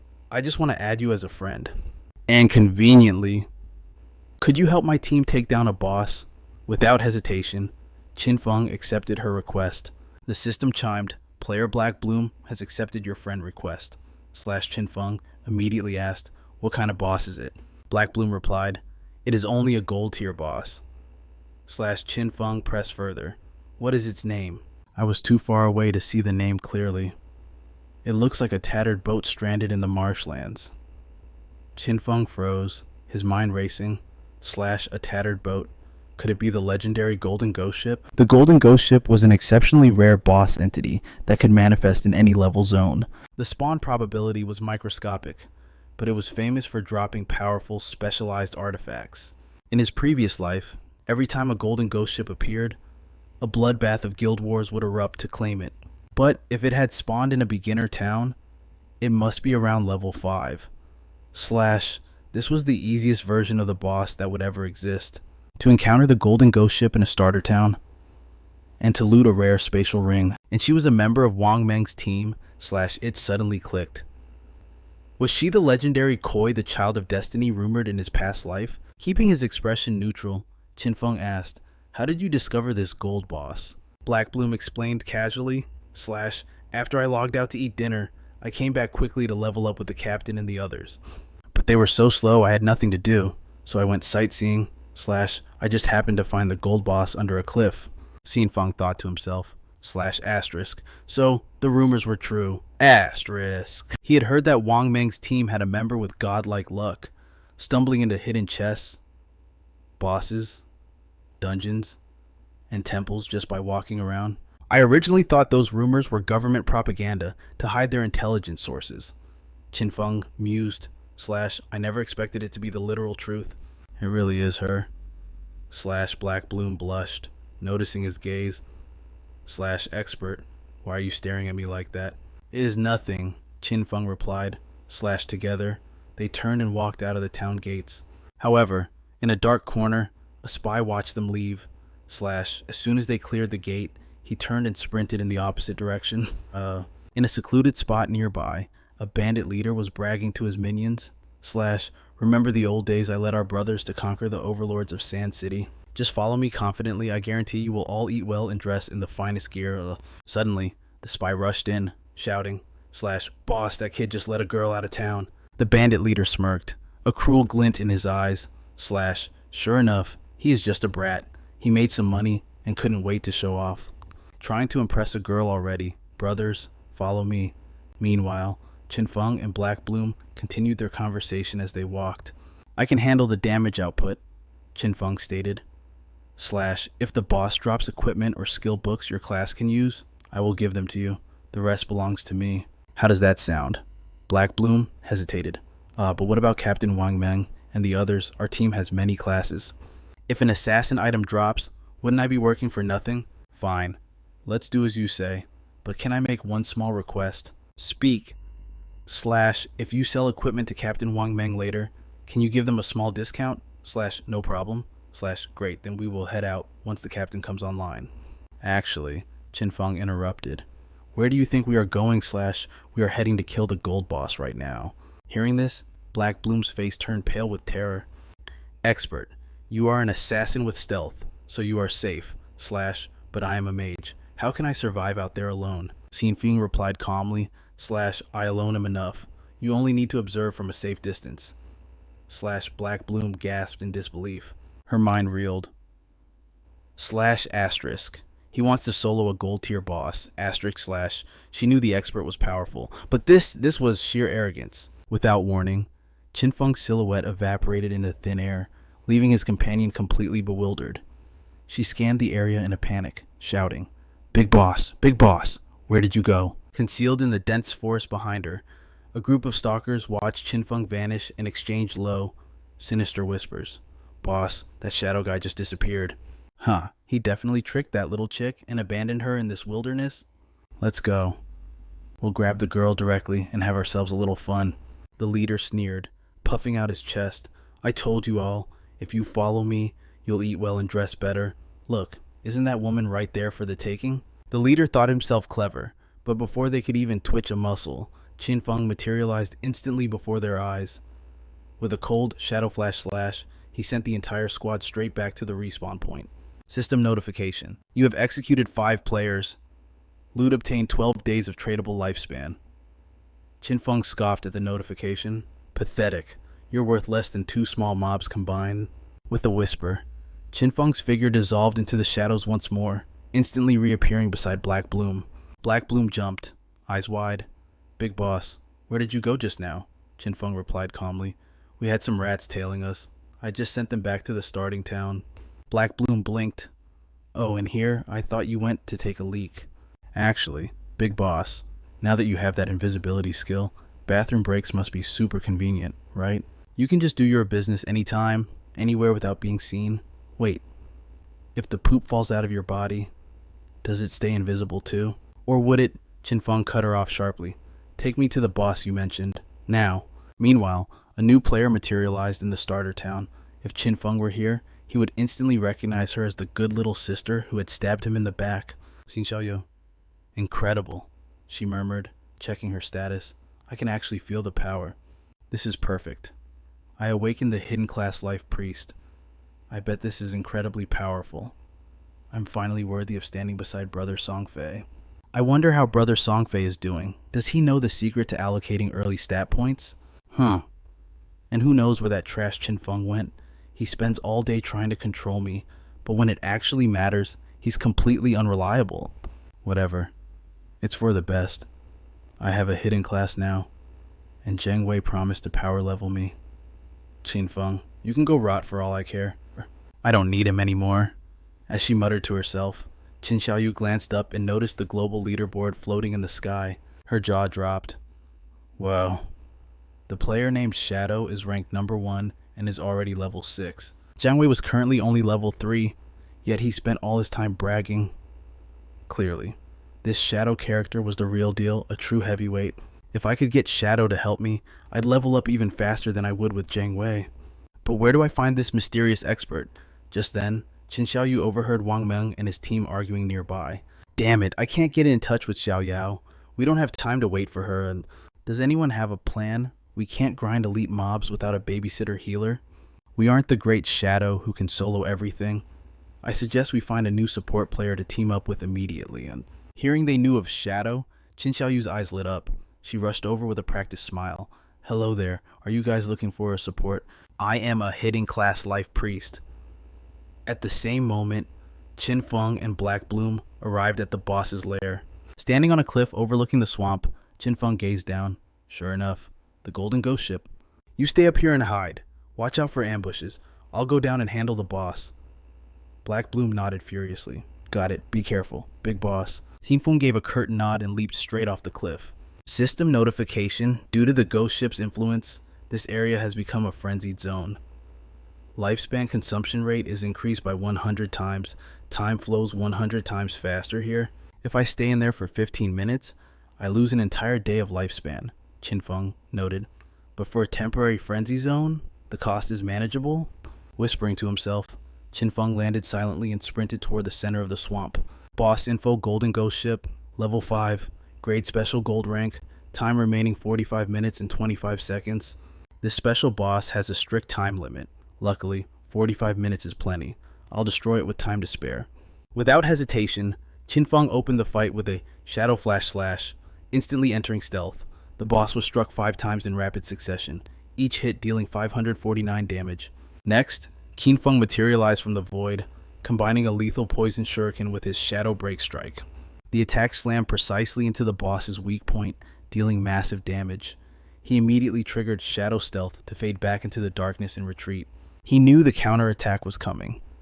The ghost ship swung its massive oars, summoning towering columns of water that swept across the swamp like tornadoes. Qin Feng, invisible and agile, weaved through the destruction, dodging every strike with impossible speed. But the boss wasn't finished. As the water column subsided, the swamp mud began to churn. Mummified corpses clawed their way to the surface, more than a dozen of them. Looks like taking down this golden ghost ship won't be a walk in the park after all. First rule of engagement: knowledge is power. Most players are clueless about where this monster's true vulnerability hides. It isn't the rot-infested hull or the skeletal frame. The real target is the ghost fire bell hanging ominously at the prow. Second, strike that bell, and you trigger hell. The ship manipulates the surrounding waters for a massive area of effect attack. The damage from those water pillars is absolutely devastating. At this early stage of the game, only a tank fully decked out in silver tier armor could barely survive a direct hit. Fortunately, my Shadow class grants insanity level agility stats. Without that speed, dodging these hydroblasts would be a pipe dream. Third, once the artillery barrage ends, the real nightmare begins. The boss summons 12 rotting water demons to the battlefield. Every single one of them hits as hard as a silver tier boss. These demons unleash a frenzy of attacks. Most squads would panic and crumble into chaos the moment they appeared. It gets worse. Every 3 minutes, the golden ghost ship summons yet another rotting water demon to join the fray. If you don't clear them fast enough, the numbers stack up. Eventually, you're looking at a total party wipe. But none of that matters to me. I'm permanently cloaked in stealth. They can't kill what they can't see, and I just need the perfect angle to one-shot them all. Speaking of which, Qin Feng materialized from the void with a single Shadow Slash. He obliterated the mob of demons and tore a massive chunk out of the boss's health bar. High above on the cliff edge, Black Bloom's jaw hit the floor. She was so shocked she could practically fit an egg in her mouth. Is this really the legendary Shadow? The number 1 player on the leaderboards, this power level is completely broken. He strikes and vanishes like a phantom. The boss is already down by a third of its health and can't even fight back, just as she was reeling from the spectacle. A message pinged from Qin Feng. Qin Feng got Little Black. I'm about to die. Black Bloom startled. Die? What are you talking about? Qin Feng, don't interfere. Just wait for my respawn. Black Bloom was baffled. Huh, why? Big boss, you're dominating the fight. And wait, what the heck is Little Black? Qin Feng replied instantly. Isn't that you? Black Bloom typed furiously. Boss, my name is Black Bloom. Little Black sounds like you're calling a stray puppy. Qin Feng got it. Little Black. Meanwhile, the squad of players Qin Feng had just slaughtered had respawned. They were storming back, furious and hungry for revenge. Their leader roared in frustration. Damn it, we got careless. I'm a legend who conquered the battlefields of Sabak. I won't be humiliated by some brat playing ninja. Just then, a minion rushed over with intel. Boss, we found the girl. She's camped out on the cliff edge ahead. That shadow bastard is down below, soloing the boss. The leader smirked. Let's move. I've summoned every brother we have. There's no way he survives this Zerg rush. Back in the valley, Qin Feng was facing the 4th and deadliest mechanic. The golden ghost ship began to glow, unleashing a soul riot, a massive spiritual shockwave with terrifying range. It inflicts a forced 5-second paralysis. There's no dodging, no stealth, and no escape. Before Qin Feng could even blink, the wide-range blast swept over him, The world went black. System notification. You have died. You have lost 326 years of non-tradable lifespan. You have lost 1,087 days of tradable lifespan. The ambush party arrived just in time to witness his death. Haha, glorious. That idiot got cocky just because people call him boss. Served him right for trying to solo a golden boss. Look at that loot drop that Shadow Dog is loaded. That orb of light is massive. That's gotta be worth at least a few hundred days of lifespan. Brothers, look, the boss is at 50% health. If we kill it now and grab that dropped lifespan, we'll be kings. That orb is just half of what he lost. The big shot got what he deserved. Today, the underdogs feast on the carcass of a giant. Screaming with greed, the leader charged down the cliff with his army. But the moment their feet touched the swamp mist, reality warped. The dark, oppressive atmosphere vanished instantly. The gloomy clouds were replaced by a bright, peaceful blue sky. The mob stood frozen for a few seconds. They looked around at the familiar buildings and realized with horror they were back at the spawn point. Rage erupted among the group. What the hell? How is that boss so overpowered? How did that shadow guy shave off half its health? Is he a monster? That damage output is physically impossible. We barely touched the swamp and got insta-killed by those water pillars, and there are mobs everywhere. How are we supposed to fight that? Damn it, we lost too much lifespan. Come on, we're going back. I refuse to believe it's unbeatable. Moments later, Qin Feng returned to the swamp. The ground was littered with glowing loot orbs. He casually messaged Black Bloom, "I'm back." "Little Black, why is the ground covered in lifespan orbs?" Black Bloom replied. "A bunch of idiots tried to rush in while you were gone. The water pillars wiped them out instantly." Qin Feng scoffed. "Is that so, ants trying to swallow an elephant?" He turned his gaze back to the boss. He remembered his past life. How much he had suffered to conquer this golden ghost ship. But he knew the mechanics. The golden ghost ship only uses that paralysis skill once. With half its health gone, the rest of this fight would be a slaughter. When its health plummets to 50%, a nightmare begins. It vanishes into thin air and reappears in the distance. For an ordinary player, this elusive maneuver spells impossible doom. However, I saw through its movement patterns long ago. With a cold whisper, Qin Feng explodes forward. He charges straight for the boss, unleashing a torrent of attacks. High atop the cliff, the vultures returned. One shouted, "Boss, look, that brat is actually challenging the boss again," and excellent. We wait for the perfect moment to slaughter them. But nearby, Black Bloom had already locked onto their position. "Those morons have returned. Damn it. They are nothing but trouble. My boss is on the verge of victory. I will not let them ruin everything now." Decisive action. She unleashes a lightning strike directly at their leader and roars. The gods decree. Today, you face the thunder. The gang erupted in fury. Damn it, who dares attack us? Boss, there is a mage lurking over there. That woman has a death wish. Kill her. Seeing the mob charge. Black Bloom let out a taunt and bolted, luring them away. "Stop right there. I will tear you apart." The mob screamed for blood, chasing her blindly, but they were oblivious to the true danger. Another group watched from the shadows, eyes fixed on the prize. Meanwhile, deep in the swamp, the battle reached its climax. Huff. Finally, it is on death's door.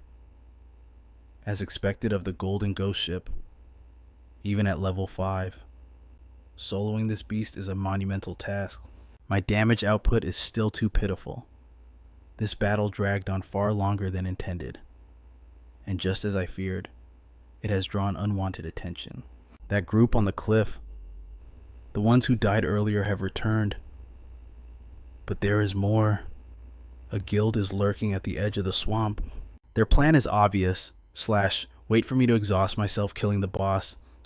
Then they will slaughter me and steal the spoils of war. A deadly trap, but Qin Feng felt no fear. With his cooldowns reset, he unleashed his final strike. The boss's last sliver of health vanished. System alert, you have destroyed the golden ghost ship. You have gained 4,800 experience points. Congratulations. You have reached level 8. Rewards attained 7 evolution points. 216 days of tradable lifespan. A solid ambush plan. He sneered. Too bad your math was dead wrong. With a whisper, Qin Feng activated Hidden Shadow. He vanished instantly. He left the pile of glowing loot untouched on the ground. At that exact second, a global announcement shook the server. player Shadow of Shelltown, is the first on the server to slay a golden tier boss / awarded 3 fame points / the world chat exploded in disbelief. First golden boss kill. Holy crap, is this Shadow a demon? How can anyone be that powerful already? Which nation controls Shelltown / Shirley? A player capable of slaying a golden boss must be an elite from our great Korea. Meanwhile, at Shelltown, Wang Meng recalled the earlier reports. Just moments ago, the system said Shadow soloed a bronze boss. And now / in the blink of an eye, he has soloed a golden legend. How can the gap between humans be this vast? Standing behind him, Qin Xiaoyu narrowed her eyes. This Shadow, he is the real deal. If I can get him to power level me, / I might finally reunite with brother Song Fei. Back at the swamp, silence reigned. Qin Feng was gone. The leader of the second group chuckled darkly. Haha, look at that horde / this boss dropped a mountain of treasure / that coward hid without taking a single coin. He must be terrified of us / Guang, use your tracking skill, flesh the rat out. We will execute him, and the golden boss's fortune will be ours alone. Understood him. The player named Guang drew his bow / skill, activated Ghost Eagle Vision / a magical pulse swept across the swamp. Hidden in the void, Qin Feng watched. Ghost Eagle Vision. I never expected a hunter to unlock anti-stealth mastery this early. No wonder they are so arrogant. But it is a tragedy for them. My class grants stealth +1. Their level 1 detection / it is useless / no one can pierce my veil. Just as predicted, Guang's eyes swept over empty air. He turned to his leader, confused. Boss, there is no one here. The brat must have seen our numbers and fled. / at least that he has some brains. Move out / secure the treasure / stay sharp and ready for battle. The ownership protection lasts 5 minutes. Once that timer hits 0, everything belongs to us. The leader and his minions sprinted toward the glowing pile, but then a flash of cold steel / sword light danced in the air, slicing them into ribbons. Qin Feng materialized from the blood mist. Finally, some peace and quiet. Now, where did Black Bloom run off to? Never mind, I will track her down later. With my current points and the boss fruit, / I can upgrade the greedy hand one more time, / I will evolve the skill first, / then I will loot these corpses. In an instant, / the process was complete, / skill evolution successful. The system voice rang out. The greedy hand skill, executioner tier, now boasted a 300% chance for bonus loot, and that bonus loot a 100% guarantee to ascend a tier. 100% chance to tier up. That wasn't just an upgrade, it was a total metamorphosis of the laws of looting. I'm going to make every single orb of light explode, Qin Feng whispered. With greedy anticipation, he activated the skill to sweep the battlefield. Notifications cascaded like a waterfall, filling his vision. System alert, you have used the skill greedy hand. You have received 21 evolution points. You have received 648 days of tradable lifespan. Obtained special item Demon Spirit Bell. Obtained special item Demon Spirit Bell. You have received. Qin Feng gasped, his eyes widening in shock. 2 Demon Spirit Bells in a single run. He pulled the ethereal items out to inspect them, his heart racing. The Demon Spirit Bell, a special Ghostfire item. While equipped, the user suffers 0 lifespan loss upon death. This cheat-like effect had a cooldown of 1,565 seconds. Passive effect, Soul Absorption. Killing a monster increased the lifespan drop rate by 20% doubled. And the best part, the effect stacked perfectly if 2 Ghostfire bells were held simultaneously. Active skill, Soul Shock. Shaking the bell paralyzed all enemies within a 100-meter radius for 3 seconds. Cooldown 521 seconds. Qin Feng mused rapidly. These weren't standard equipment, they were tools. They didn't occupy gear slots. And both bells stacked into a single inventory slot. Incredibly convenient for quick deployment in the heat of battle. Suddenly, a distress signal flashed from Black Broom. Boss, help me, what are you doing? Stay back, don't come over here. Qin Feng replied instantly, his nerves spiking. Little Black, what's your location? A piercing scream tore through the distance. Get away from me, don't you dare come closer. The voice belonged to Li Zi, currently cornered by a pack of leering thugs. They advanced, shameless grins plastered on their faces. Damn girl, you've got fight in you. Resisting only makes it hotter. You're at a dead end. Sweetheart, be a good girl, and come here, we guarantee we'll make your eyes roll back in pleasure. Lizzie glanced at the precipice behind her. As the filth closed in, she didn't say a word. She made her choice. Without hesitation, she hurled herself off the cliff. She gripped her staff tight, squeezed her eyes shut, and plummeted. Her body slammed into the unforgiving earth below. One of the thugs rushed to the edge, peering down with a scoff. She actually jumped. That little wench had a backbone of steel. Lizzie's body vanished, initiating her respawn. A private message pinged Qin Feng. Boss, don't save me, Wes. I already died and respawned in the starter town. It hurts like hell. But luckily, all our team's loot is safe with Captain Wang Meng. Qin Feng let out a breath he didn't know he was holding. Good. Wait for me in town. I'll bring your share. Lizzie replied cheerfully, masking the pain. Thanks, boss. You've worked hard. Boss is the best. Qin Feng turned back to his gains. I made a killing.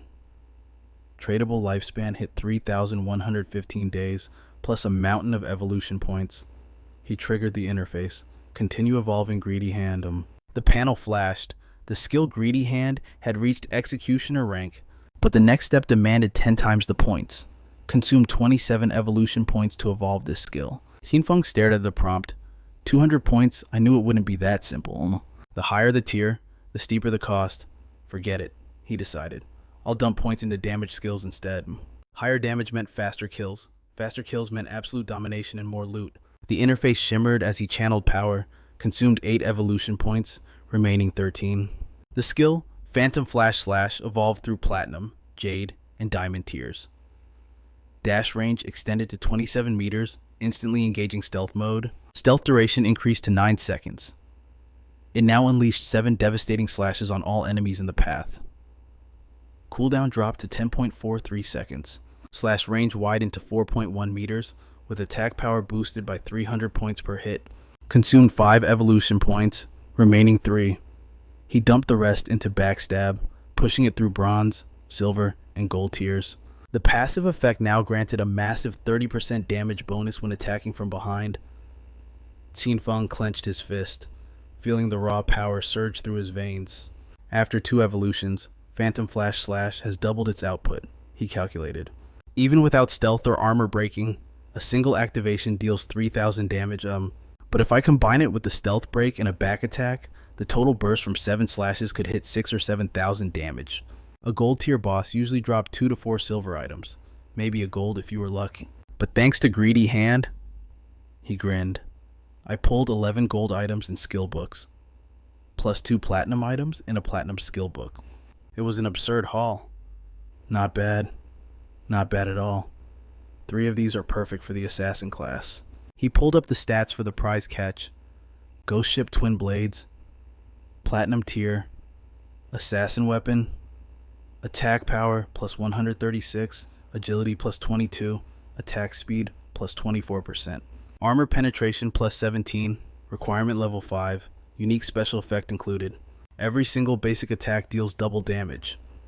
Qin Feng's eyes narrowed as he inspected the cold steel in his hand. This special effect isn't exactly game-breaking. After all, I rely mostly on my active skills to deal the real damage. Still, the weapon's base attack power is incredibly high, and that bonus of 22 agility points, that is nothing to scoff at. And higher attack speed means faster skill activation and reduced cooldown delays. Throw in the armor penetration attribute, and this weapon becomes a devastating tool in the right hands. As the words left his lips, a new notification shimmered into existence. Qin Feng could physically feel the surge of power radiating from his new equipment. I haven't put a single point into Constitution since leveling up. My base health is sitting at a measly 350, but this armor, it instantly skyrockets my vitality to 419. With this set equipped, the average player at this stage wouldn't even be able to scratch me. My defense is absolute. System, hide equipment visuals. It is better to maintain the low-profile appearance of the novice dark profession. Now, no one can gauge my true strength just by looking. They would have to hack the game interface itself to see what I'm wearing. And for the grand finale, is this a skill book? He tapped on the final item he had just looted. The data stream materialized Phantom Shadow, rank gold, a passive assassin skill that boosts evasion rate by 15%. Upon a successful dodge, the user becomes immune to all damage. Qin Feng stared at the panel. Finally, a true assassin class skill drops into my lap. I remember this skill being considered trash in the past. In this game, raising your raw evasion stat is notoriously difficult. Focusing on evasion usually means sacrificing other critical attributes. It results in a crippled build, and if you fail to dodge, you are dead. Suddenly, a grin spread across his face. Learn skill. His voice was commanding, but his mind was calculating. Ordinary rules did not apply to him. My skills can evolve infinitely. I can increase my evasion without sacrificing a single point of damage. For me, this is pure, unadulterated power. Qin Feng turned to leave, muttering his plans to the wind as he walked. Time to head back. The warrior, priest, and archer gear can go to Wang Meng. I'll give him a 10% discount. They can't afford it yet, but Wang Meng is a man of honor. I can let him buy on credit. He paused. This massive haul is all thanks to Little Black, and without that lucky koi fish, I never would have found the level 5 golden ghost ship, let alone destroyed it. I need to treat her properly later. Suddenly, he stopped. Blocking his path were the same thugs who had cornered Lizzie earlier. Qin Feng looked at them without flinching. His expression remained a mask of icy indifference. But the thugs looked like they had seen a demon from hell. Their faces turned corpse pale. They stumbled over each other, screaming in terror as they fled. It's the shadow run for your lives move. You idiot, don't leave me behind, Mom. Save me. Qin Feng's eyes went cold. He moved like a phantom, instantly slaughtering those who were too slow to escape. Only the leader remained. Qin Feng closed the distance in a heartbeat. The thug collapsed, trembling so violently that tears streamed down his face. I was wrong. I won't do it again. Spare me, big brother, boss, daddy, please, don't kill me. I only have 1 year of lifespan left, please. Qin Feng didn't even blink. When you were hunting others, did you ever pity their lifespans? Without waiting for an answer, Qin Feng ended him and walked away, leaving only a fading scream in his wake. A blood-red notification flashed on his retina. System warning, player has killed excessive innocents. Status slaughterer. Penalty, death results in a loss of 75% of current lifespan. A terrifying crimson aura exploded around Qin Feng, and the blood-soaked title Slaughterer materialized above his head. He shrugged it off as he walked. It doesn't matter. I have the spirit fire pill. Even if I die, I won't lose a single second of my lifespan. Qin Feng strode back into the small town. The crowd parted like the Red Sea, whispers erupting all around him. It's the shadow, holy crap. He actually came back alive after killing a golden boss. Why does he look so basic? I bet he didn't get any good drops. He probably used a glitch to kill the boss alone. That explains why he has no new gear. What a joke. Oh yeah, you go fight it then. Suddenly, a figure stepped out to block Qin Feng's path. Brother Shadow, please. Wait. Fang Xian held up a glowing book, his head bowed low. Big brother. About earlier, we were blind. This is an assassin skill book. We paid for it with our own lifespans. Please accept this tribute and forgive our foolishness. Qin Feng's interface instantly scanned the item. Skill ambush. Rank common. Type single target. Effect increases attack by 20 points and stuns for 2 seconds. Cooldown 22 seconds. Seeing Qin Feng's silence, Fang Xian nervously added, It is a rare crowd control skill. After a tense pause, Qin Feng nodded. Acceptable.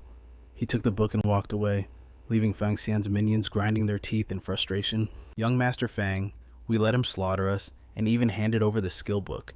Isn't that just too spineless? If we mobilized our connections and united everyone, boy, we could drown him with a single drop of spit. Why should we fear a nobody? Exactly. Since when does our group swallow such humiliation? Fang Xian snapped, his voice booming with authority. You fools understand nothing. That shadow levels up at a monstrous pace. He's climbing the ranks solo. He clearly holds a massive secret. We just need to find his identity in the real world. Once we imprison him, we won't just steal his secret, we'll turn him into a slave to harvest lifespan for us forever.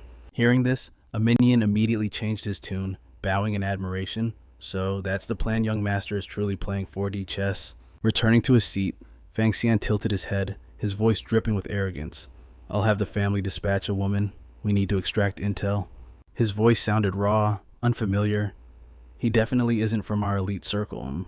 That proves he's just some lucky lowborn. I'll deliver a top-tier beauty right to his doorstep. No poor wretch can resist that kind of bait. Meanwhile, Qin Feng found Li Zi to close their deal.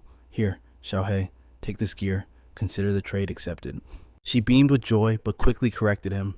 Thank you, boss, but I'm not Xiaohei. I'm Li Zi. She equipped the staff and practically floated with excitement. Whoa, this is insane. I feel like I'm about to take flight.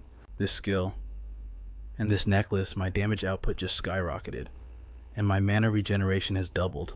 Boss, seriously, thank you so much. Qin Feng ignored the praise and cut straight to business. No need for formalities. Stick to the deal. Hand over the spatial ring. Li Zi quickly produced the item he requested. Right here. She paused, her eyes widening. By the way, boss, when I was running for my life earlier, I found a cave. It looked like a ruin entrance. Are you interested? Qin Feng remained silent, but his strategic mind began to race. First the golden ghost ship, and now a hidden ruin entrance. Befriending this girl was a masterstroke. A fair trade indeed. If I hadn't gifted her those gold tier items, the secret would have remained buried forever. He inspected the new acquisition. With this spatial ring, my inventory finally expands to 27 slots. After a quick calculation, he spoke. Where's Wang Meng? Once I sell my loot to the group, I'll head to the ruin with you. Li Zi shook her head. The captain is waiting for a new healer. They won't be back for another hour and a half. I've marked the entrance on your map. Look for a large stone slab behind the bushes. Oh, I moved the slab to hide inside, but the moment I stepped in, demonic screams tore through the air. I was terrified and ran. If I hadn't, those monsters would have caught me for sure. Before she could finish, Qin Feng vanished into the shadows, his voice trailing behind him. Understood. I'm heading in now. I'll trade with Wang Meng and the others when I return. He moved with such speed it left her stunned. Boss, you're too fast. The shadows are literally wrapping around you. Weaving through the forest, Qin Feng adjusted his plans. I intended to grind to level 10, but a ruin changes everything. No need to hunt strays anymore. 3 types of ruins spawn in starter towns: tombs, cursed ruins, and faith temples. Regardless of the type, even the trash mobs are bronze or silver tier. For me, this isn't danger. It's an ocean of lifespan and evolution points waiting to be harvested. After a brief search, Qin Feng stood before the dark entrance. Stepping into the gloom, he analyzed the possibilities. Tombs, cursed ruins, faith temples. Tombs are messy. Too many undead, hard to clear, and usually guarded by a gold tier boss. Cursed ruins are filled with victims of the old gods, humans driven mad or mutated into abominations after death. Some were once human, others just went insane, but all are deadly. Faith temples. Those are crawling with fanatics and cultists of the ancient gods. The map layout is always a nightmare maze, but clearing the latter 2 guarantees special tools or rare skill books. He traced the carvings on the stone wall. These symbols. This is definitely a faith temple. Specifically, the Temple of the Judging Ancient God. This place shares the same origin as my Eye of Judgment. As he descended, the eerie wails from the deep grew deafening. Meanwhile, in a dark corner of the forest, Wang Meng raised his shield in desperation. The monster before him roared, jaws gaping to swallow him whole. It seized the moment of his distraction. Slam! A heavy blow sent Wang Meng flying backward into the dirt. A teammate roared over the chaos, panic lacing his voice. Sister Shang is dying. Heal her. Why are you just standing there like a statue? Cast the spell. Xiaoyu trembled violently, tears welling up in her eyes as her legs gave way. Okay. But how? What am I supposed to do? The monster, Seb, launched another brutal assault, forcing the remaining vanguard to raise his sword in desperation. Damn it. It's charging again. Use your skills now. But the pressure was too much. She collapsed to the ground, burying her face in her hands. I'm so scared. Her blood-curdling scream sent flock of birds scattering into the sky. A long while later, Wang Meng's party returned to the small town. The atmosphere was heavy, and gloom was written on every single face. Lisa, oblivious to the tragedy, ran up with a cheerful wave. Captain, you guys are back already. That was fast. The Shadow Big Boss hasn't returned yet, so the equipment shop is still empty. What happened? Suddenly, a team member exploded with rage, pointing a trembling finger. Motherfucker, I have never in my life seen anyone as stupid as you. You can't dodge attacks, and you don't know how to use skills. Tell me, what exactly are you good for? Li Zi quickly stepped in to mediate. Whoa, calm down. Why are you so aggressive? One look and anyone can tell she's a rookie. Everyone dies their first time out. It's perfectly normal. But Si Cheng wasn't having it. Fury blazed in his eyes. Leedsy, you big fruit. Stay out of this. I'm gonna curse this trash until she quits. The other teammate jumped in, adding fuel to the fire. Leedsy, she didn't just die once. We haven't even been out for an hour, and she managed to die 3 times. Leedsy paused, stunned for a moment, but quickly pivoted to save the mood. Okay, look, next time, I'll go with you guys. I just got these 2 items from that shadow expert. I'm strong now with me there. I promise no one will die. Wang Meng, who had been silent until now, finally spoke up, his voice grave. All right, cut the chatter. Big Leezy's suggestion isn't bad. With her joining the raid, things should go much smoother next time. Besides, maybe when we return, we'll be lucky enough to run into that shadow expert. Xiaoyu whispered, pretending to be shy. I'm sorry, I'll try harder. But while her mouth spoke apologies, her mind was screaming curses. You incompetent trash, blaming your lack of skill on me. If you idiots didn't have a connection to the shadow expert, I wouldn't waste a second serving you. Go to hell, you morons. Meanwhile, back in the ruins, Qin Feng had been navigating the darkness for some time before stumbling upon a massive gate. He stepped inside cautiously. The chilling sounds of the dungeon grew louder. Deep within, bald, monstrous creatures were kneeling on the ground in strange reverence. They were the loyal believers of the ancient god, the Judged Ones. Rank Silver. Qin Feng observed them for a moment, his eyes narrowing. Then, he exploded into motion, using Shadow Slash to strike with the speed of the wind. But after the dust settled, the health bars above their heads had barely moved. He calculated instantly. Even with a backstab critical from stealth, their health only dropped by half, as expected of level 10 silver rank bosses. The combined health pool of these 2 believers is even higher than the golden mystic demon boss. Suddenly, Qin Feng noticed something peculiar. The monsters weren't fighting back. They remained kneeling, bowing with utmost respect. Their behavior baffled him. Why are they kneeling and they are facing directly toward me even though I'm in stealth mode? Could it be... Are they sensing the aura of the Eye of Judgment artifact I possess? Is that why they refuse to attack? Testing his theory, Qin Feng spoke from the shadows. You know the way, don't you? Take me to him. Hearing his voice, the creatures snapped their heads up. But the answer became clear in Qin Feng's mind immediately. It seemed they had been completely corrupted. Their minds rotted away. They were now nothing but social beasts, existing only to plunder and steal the life force of humans. Suddenly, the 2 loyal believers went berserk, roaring as if they had detected fresh prey. In a split second, their respectful demeanor vanished. They launched themselves forward with killing intent, but not at Qin Feng. Another group had just entered the perimeter. Seeing the beasts, they screamed in terror. Watch out, monsters incoming. These are 2 silver bosses, we couldn't even handle one, and now there's a pair of them. Run, move, move. It was the Grey Rose squad. Realizing the danger was fatal, the leader cast a spell to vanish instantly. They fled, leaving behind only orbs of glowing light lifespan. Qin Feng approached the loot calmly. This is the group that bought my ice cone art technique. Grey Rose.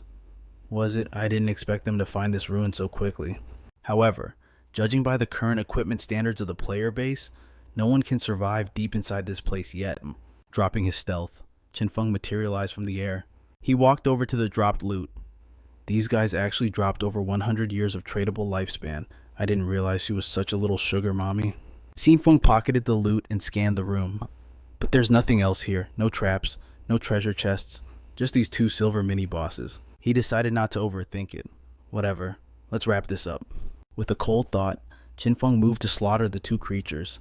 A system notification flashed instantly before his eyes. System alert. You have slain the silver tier faithful believer of the ancient god, the Judged One. You have gained 4,000 experience points. Congratulations, you have ascended to level 9. The rewards didn't stop there. 4 evolution points acquired, plus a staggering 188 days of tradable lifespan added to your inventory. Qin Feng wasted no time. He immediately unleashed Greedy Hand. The power that erupted was undeniable. Qin Feng couldn't help but marvel. This epic tier looting skill was absolutely broken. The haul was massive. 32 evolution points, 154 days of tradable lifespan, 4 gold tier items. Add to that 10 silver tier items. And the jackpot, a piece of gold tier equipment specifically designed for the assassin class. As he picked up the believer's necklace, its status window popped up instantly. Qin Feng snatched the artifact, his eyes gleaming with satisfaction. This necklace was no trash item. Its stats were incredible, a flat 20% cooldown reduction on all skills. Equipping it changed the game. Stealth cooldown dropped from 22.6 seconds to just 19.2. Toxic Dart went from 4.3 down to a lightning fast 3.7 seconds. In his main damage dealer, Shadow Slash, its cooldown was slashed from 10.4 seconds to a mere 8.8. Grinding mobs just became terrifyingly efficient. The other gear was high level too at this stage of the game. No one but Qin Feng had the stats to even wear it. He decided to hoard it for now, selling could wait. Suddenly, the chamber trembled. Behind him, a magical circle vibrated violently, revealing the outline of a hidden door. From the ground, a strange pillar emerged, topped with a mechanical activation button, a classic dungeon puzzle. Qin Feng realized immediately this mechanism only unlocked after clearing every single monster in the room. He approached the pillar, suspecting a trap, but before he could even touch it, the button depressed on its own with a loud click. The ground beneath Qin Feng's feet began to shudder. The floor sank, descending rapidly into the abyss. He steadied himself, realizing, is this an elevator? He looked up as the opening above him vanished.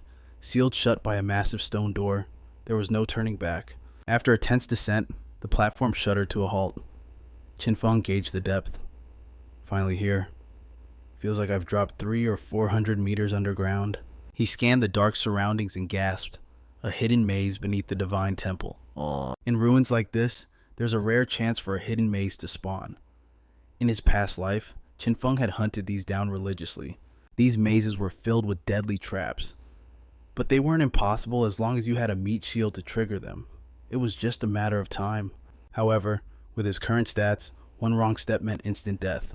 The traps here didn't forgive mistakes. Lucky for me, this little toy just dropped. Qin Feng smirked, summoning the Believer's Necklace. The item panel glowed in the darkness. He activated the item's skill immediately, summoned Silver Tier Faithful Believer. A spectral believer materialized from the necklace. Qin Feng pointed into the gloom. You, go forward, clear the path.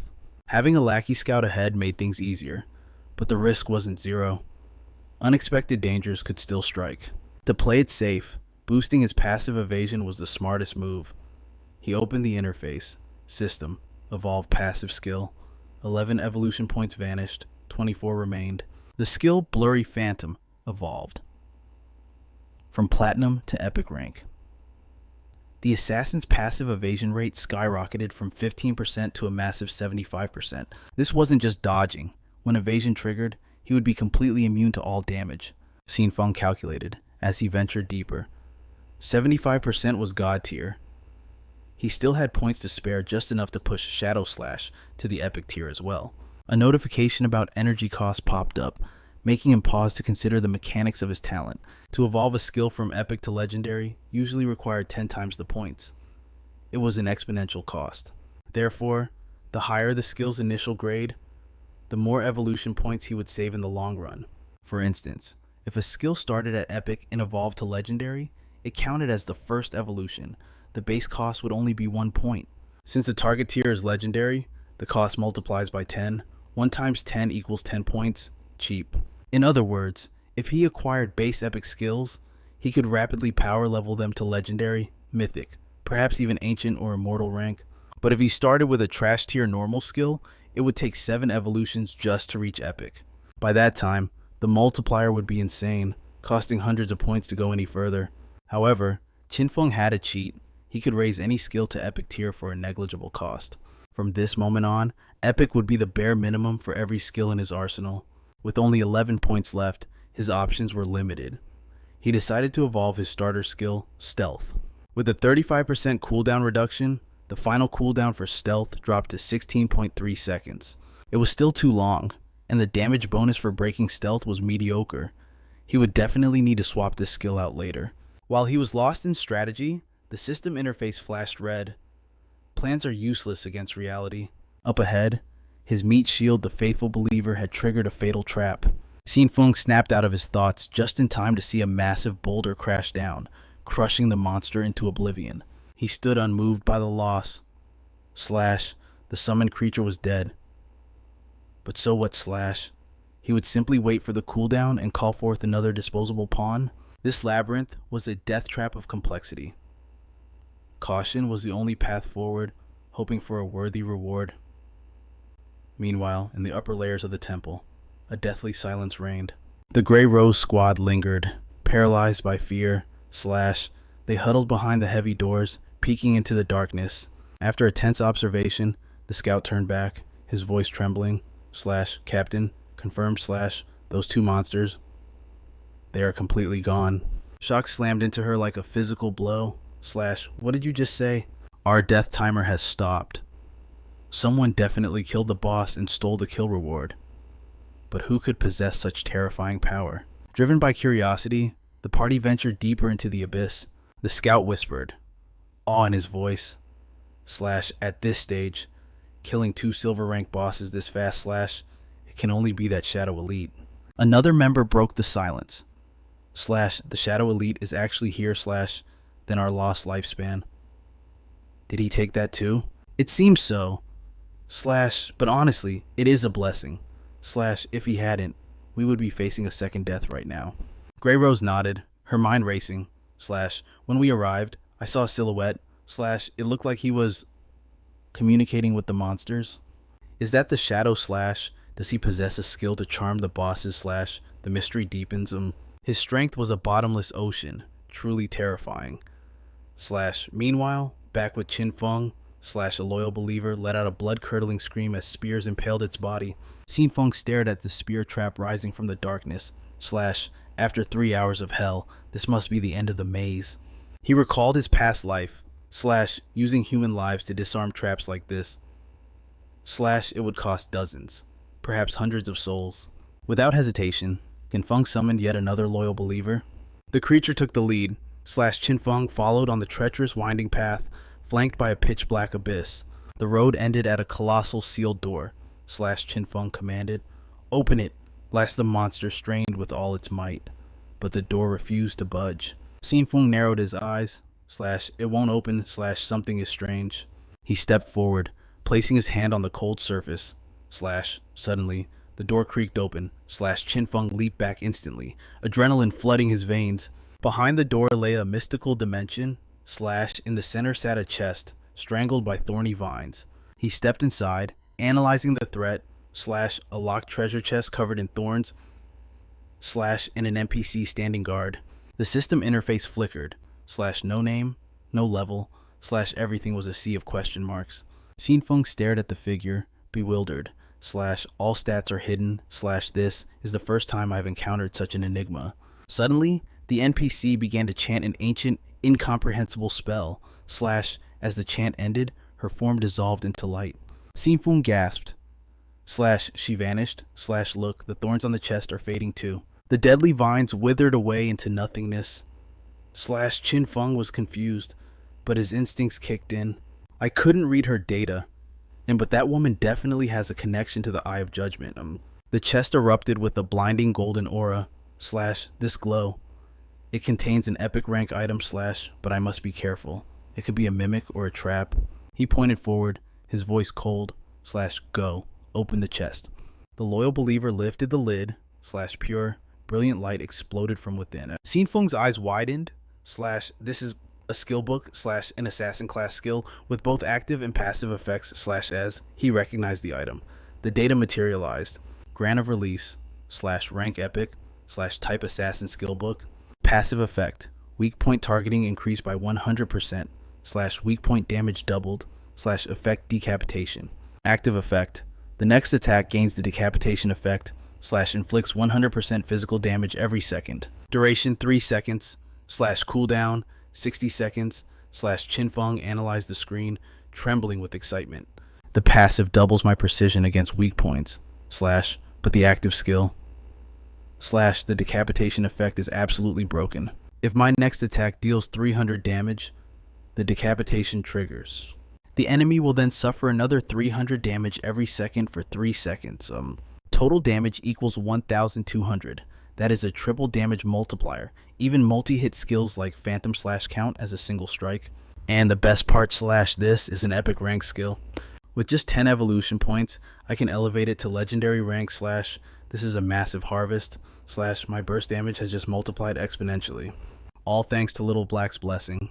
/ I will sell the trash to the other group / it is time to return. After sweeping the loot, Qin Feng contacted Li Zi. Tell Little Black to send Wang Meng back to town / I have goods to sell him / Li Zi replied instantly, voice shaking / Big boss. Did you already clear the ruin? Well then, I am heading back to the town. Leaving the suffocating darkness behind, he returned to the starter town to locate Li Zi's team. But the situation spiraled out of control instantly. Qin Feng stared in helpless disbelief. What is this? A massive crowd had completely surrounded him. Voices overlapped in a chaotic frenzy. Shadow has arrived. It is really him. Shadow brother, Shadow. Can we be friends, Lord Shadow? Do you need a lackey? They call me 666.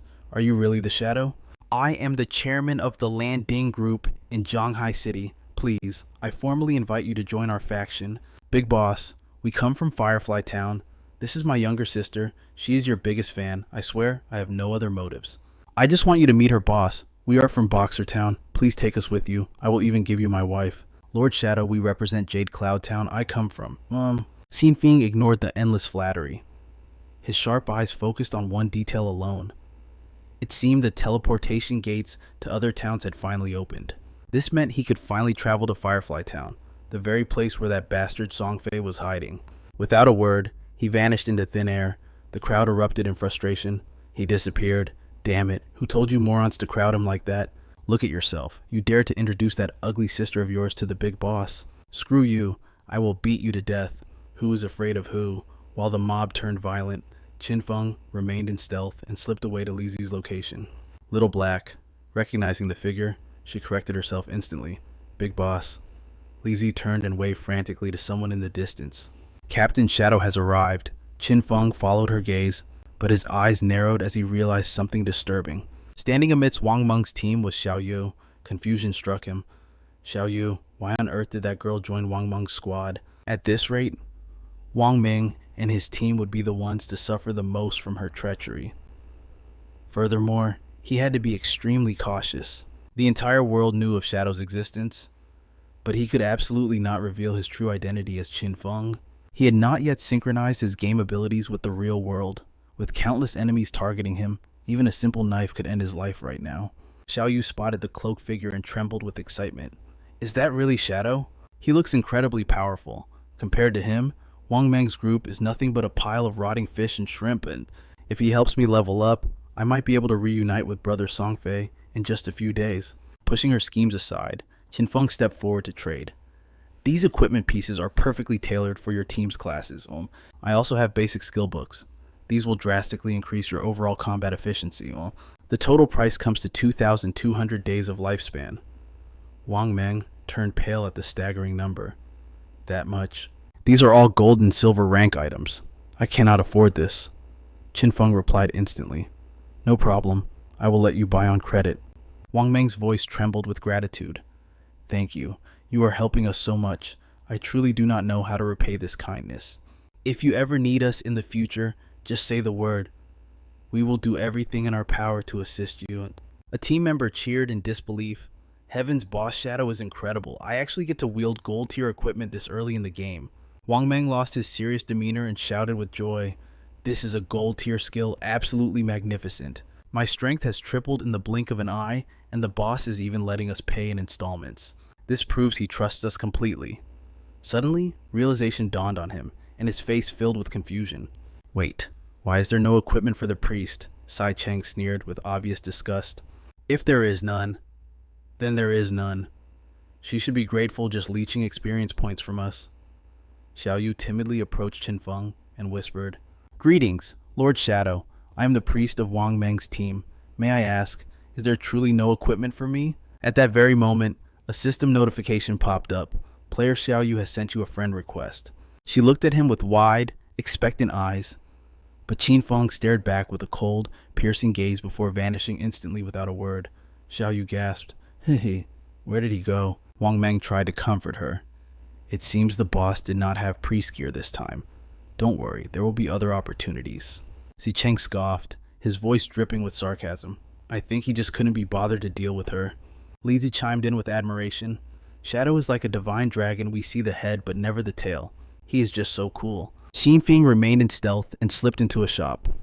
He suddenly remembered that a gold-tier priest staff and a gold skill book were actually sitting in his inventory. But how could he simply hand over such precious treasures to a woman like Xiaoyu? As he leveled up, he would acquire massive amounts of obsolete gear and skill books. Selling them individually would waste too much time. However, the government forces backing Wang Meng desperately needed these resources. He could not let Xiaoyu jeopardize his partnership with the government. It was decided he had to find a new priest for Wang Meng's team immediately and kick Xiaoyu to the curb. Qin Feng's mind raced. He needed a top-tier healer, and he needed one fast. His thoughts immediately locked onto a specific target, Gu Xiaoshui. In his past life, she was a legendary manager of the Godslayer Guild. She wielded the hidden class Whitebird Divine Cleric, accompanied by her spectral Whitebird. She possessed buffs and healing abilities that defied logic. She was, without a doubt, the single most powerful priest he had ever encountered in his previous incarnation. She was a one-woman army, capable of soloing a zombie boss without breaking a sweat. A teammate of that caliber was exactly what he needed. Compared to her divine brilliance, Xiaoyu was nothing more than useless trash. His memory clicked. Right, Xiaoshui started in Firefly Town, the same starting zone as the celebrity gamer Songfei. Perfect. He could intercept her there and recruit her for Wang Meng's squad. Qin Feng stepped onto the teleportation platform. The system interface flashed before his eyes. Destination Firefly Town. Light enveloped him, and moments later, he materialized at the new location. The atmosphere was heavy, the air filled with the eerie sound of wind howling like wailing ghosts overhead. He hadn't walked far when hushed voices drifted from the shadows. Turn back, quickly. The silver tier boss is below 50% health, but don't even think about stealing the kill. It's suicide. That bastard Songfei brought his entire harem of fangirls with him. It's a mob scene. Damn it. Who can compete with numbers like that? I don't get it. He's just a third-rate celebrity. Why does he have so many brain-dead followers? I swear, I refuse to accept this. I want to kill that pretty boy myself today. Qin Feng smirked. Found him already? That was fast. He followed the noise, navigating through the ruins until he reached a desolate canyon. He scanned the area. This was the level 5 zone Morning Valley, the domain of Pirewalkers and Ash Ghouls. As he ventured deeper, the sounds of chaotic battle grew louder. Charge! How dare you hit me! Die, run away. The panic of players trying and failing to handle the burning monsters echoed off the canyon walls. Qin Feng crouched in the shadows to observe. A two-headed Pirewalker, a formidable silver-tier boss, raged in the center, but the battlefield was a mess. Players were slaughtering each other more than the monster. Suddenly, a wall of players emerged, effectively cutting off the path and blocking outsiders from approaching the boss. It was them, Songfei's personal army. A vengeful player charged at the blockade, screaming, Songfei, you filth! You stole my lifespan last time today. I'm going to end you. You think hiding behind women will save you? I have the throat lock skill, specifically designed to counter mages' die. But before he could even get close, a fanatic threw herself in the way. Don't you dare hurt Brother Songfei. The attacker froze in shock. What the? From his hiding spot, Qin Feng watched the farce unfold, memories of the previous timeline surfacing. Songfei, the man who called himself the heaven-defying mage god, class mage. In the past life, he brainwashed a legion of fans into choosing mage classes, forcing them to funnel all their equipment and skill books to him. It was a parasitic rise to power. But a single mage wasn't enough. His fan club concocted a twisted strategy to support him. Some fans dumped every single stat point into intelligence, becoming fragile glass cannon mages. Others poured everything into agility to become harassment mages, or constitution to serve as human meat shields. Qin Feng watched the absurdity with a cold gaze. These weren't players, they were resources. Eat this staff. There were even fans who dumped everything into strength, becoming battle mages who just bashed people's skulls in with their wands. In the early game, this swarm tactic was terrifying. They plundered lifespan from players across the server, and no one could stand against the horde. But naturally, as the game progressed, these sacrificial pawns were destined for the graveyard. Songfei put on a performance worthy of an Oscar, his voice trembling with fake sorrow. My dear sisters, seeing you work so hard breaks my heart. I pray this boss falls quickly so you can all rest. I wish this world was filled with love, not violence. His manipulation was masterfully disgusting, igniting a fresh wave of fervor in the crowd. The fan club leader, Songfei Meow, stepped forward, eyes burning with devotion. It's not hard, Brother Fei. You're the one suffering the most. You work so hard for us. You shouldn't have to bear this burden alone. Sisters charge, kill this filthy monster. Don't let it touch a hair on our Appa's head. The mob erupted in a chant. Storms may rage. Song Fei is king from now until forever. Only Song Fei remains fly high. Brother, we will follow you eternally. The two-headed Pirewalker didn't care about their chant. It lunged straight for Song Fei. Immediately, a fan threw herself into the jaws of death, taking the hit to shield him. Song Fei dropped to one knee, clutching her fading digital form. Oh God, no why. She smiled through tears as she shattered into pixels. Brother Fei, I was always crazy for you, huh? Song Fei. Meow Meow screamed. Sisters push harder, kill this ugly beast, so Brother Fei can take the #1 spot on the leaderboard. We must crush that shadow loser. The horde roared in unison. Shatter the heavens, rule the wind. We swear our lives to Brother Fei. They threw themselves at the boss with reckless abandon, a wave of bodies crashing against the monster. Protected behind a wall of dying girls, Song Fei stood safely in the back. Finally, he thought, a cold smirk hidden behind his concern. It's almost dead. Even this silver rank boss is pushing me to my limits. How in the world did a single player manage to take down a gold rank monstrosity? That bastard. Darkness. He must be using a bug. I have an entire army boosting me, yet I've barely scraped level 7. What kind of cheat is that dog using to level up so frantically? Just one more push. Once this silver boss falls, I'll finally ascend to level 8. Darkness has been stagnant at level 9 for too long. This is my chance to overtake him in one breath, become the #1 player, and reign as the absolute god of this game. But right in the middle of his arrogant fantasy, a hand emerged from nowhere, clamping onto his face with an iron grip. Faster than the wind itself, before Song Fei could even process the touch, his head was severed from his neck. Qin Feng had executed the Shadow Blink Slash. The grip was so intense that Song Fei's severed head burst like a grape, spewing horrifying black blood in every direction. It happened in the blink of an eye. The fanatical crowd didn't even have time to react. By the time they screamed "Brother," Qin Feng had already silenced them forever. The system notifications cascaded down like a waterfall. You have slain the two-headed fire serpent. Gained 1,500 experience points. The kill feed turned crimson. You have slain player heaven-defying mage god. You have slain player Song Fei's kitten. You have slain player fly with you forever. You have slain little Fei He was a blur of motion, a lightning bolt weaving through the battlefield. Critical damage numbers exploded into the air, an endless stream of destruction. The surrounding players stood frozen, jaws hitting the floor. Trembling voices broke the silence. What just happened? Did he just insta-kill a boss? Several thousand damage with a single skill. That's impossible. That kind of power is completely broken. My strongest attack barely scratches 100, yet he's dishing out thousands. He's not just strong, he's 10 times stronger than all of us combined. And that area of effect attack. It wiped out Song Fei and his entire fan club instantly. Who is this assassin? Wait. Could it be Darkness? It has to be the legendary tycoon who claimed the first blood on the gold boss. Who else possesses such godlike skill? Everyone, fall back. Do not touch the loot. That spoil belongs to the boss. Great God. Darkness didn't just kill the boss. He wiped out Song Fei's toxic gang. He's done us all a huge favor. Justice has been served. God, Darkness is supreme. We love you. Ignoring the fanfare, Qin Feng vanished into the shadows, his thoughts cold and calculating. They only cheer because they fear my blade. In my past life, this same crowd would have swarmed me like vultures to steal my gear.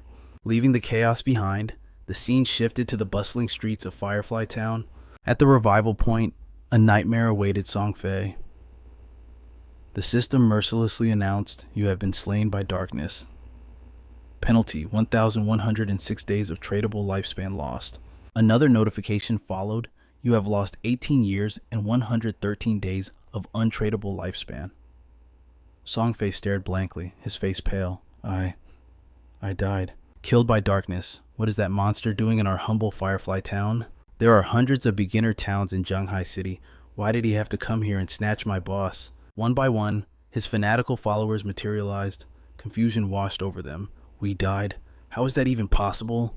Brother Song Fei died too. It was Darkness. But why would a high ranker slaughter us like that? He definitely wanted the silver boss. That scum waited until Brother wasn't looking to launch a sneak attack. Shameless, despicable coward. Amidst the uproar, a timid figure approached. Miao Fei Bao stepped forward, voice trembling. Brother Song Fei. Could I please join your party? I'm an archer. I unlocked a skill called Eagle Eye. It allows me to detect invisible units. Before Song Fei could answer, Little Fei, meow meow, snapped, "Beat it, Brother Song Fei. Already established the rules. We only need mages. Are you blind?" Another follower sneered, "Your farming efficiency is trash. You'll just drag down Brother's leveling speed on the leaderboards." Oh. Song Fei raised a hand, silencing them.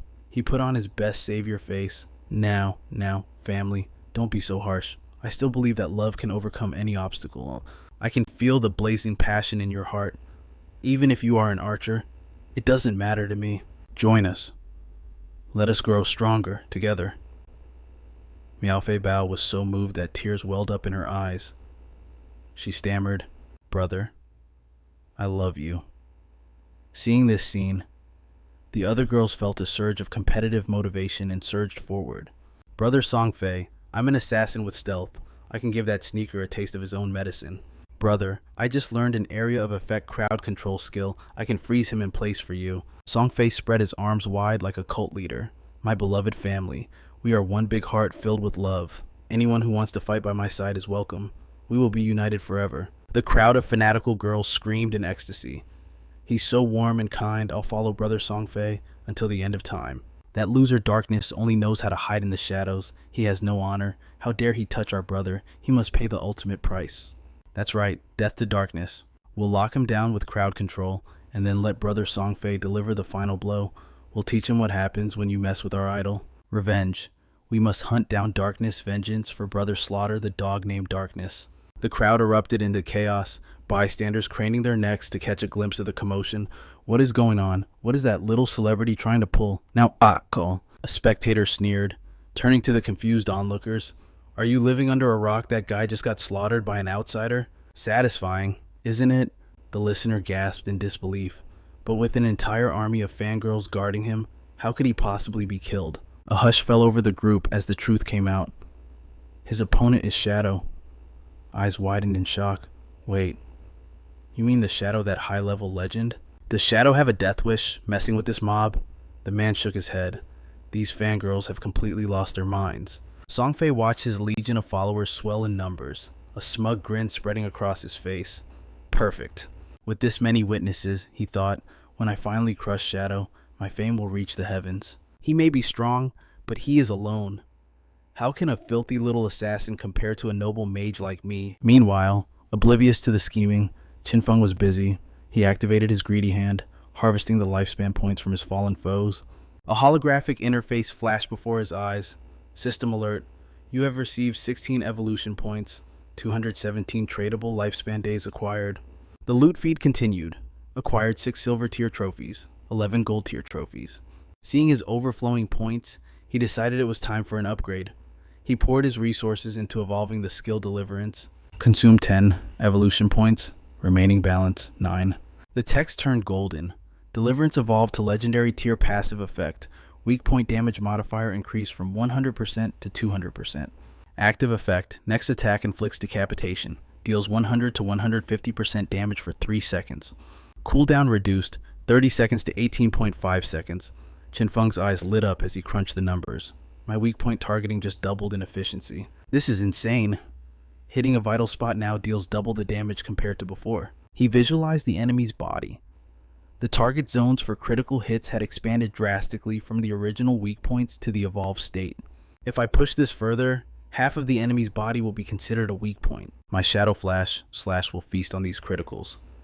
Combined with the cooldown reduction dropping to 25 seconds, my damage output is terrifying. A thrill ran through him. With this, I could instantly delete a gold tier boss. To think a skill that started with 0 points has evolved into a legendary tier powerhouse. But the cost is steep. Moving from legend to mythic tier requires 100 times more points. Just the leap to mythic alone demands 200 points. By this logic, maxing out the greedy hand would take astronomical numbers. I only have 9 points left. What can I do with pocket change? Might as well dump it into backstab enhancement. He confirmed the selection, and the window shimmered again. Qin Feng stared at his stats with satisfaction. A silver boss plus a swarm of players. 1,400 days of lifespan profit. Time to head back to the city. But before his finger could close the interface, a shadow loomed behind him. An assassin closed the distance instantly, her blade slicing through the air with a screech. "Die, shadow!" she screamed. The dagger was inches from his neck, but as if repelled by an invisible force, the blade slid harmlessly away from Qin Feng. The girl froze, her mind racing. What? How did he dodge that? Losing her balance, she hit the ground. Realizing she was outmatched, she panicked. Damn it, stealth. High up on the cliffs, Songfei's fanatical army raised their torches, their voices echoing like a cult. "There is no escape. Shadow, we have you surrounded," one screamed, eyes burning with fanaticism. "This is vengeance for brother Songfei." Qin Feng instantly activated Shadow Walk, vanishing from sight. But the leader, Kitty Fei, drew her bow with a sneer. "Useless nothing hides from us." She released the string, and the arrow shrieked into the sky. A pulse of light illuminated the area. "Found you!" Kitty Fei roared. "Sisters, unleash your ultimates, crush him to dust. Where the Fanfei army marches, no grass survives." The female assassin on the ground looked up in horror. The spells weren't aiming at Shadow, they were raining down on her. "Wait, stop, it's me." Her plea was drowned out by the roar of magic. A massive explosion swallowed her whole, kicking up a mushroom cloud of dust and debris. Kitty Fei didn't even blink. It matters not. She wasn't a mage, which proves her devotion to Songfei was impure. Consider it divine punishment. Now, release the eagles, find Shadow immediately. "Yes, ma'am," her underlings cried. Suddenly, a chilling bell chime resonated through the air, freezing the blood in their veins. System item activated. Hellfire Bell. Active skill, Soul Shock. Effect consumes hellfire to silence and neutralize all enemies within a 100-meter radius. The chaotic fans didn't even have time to scream.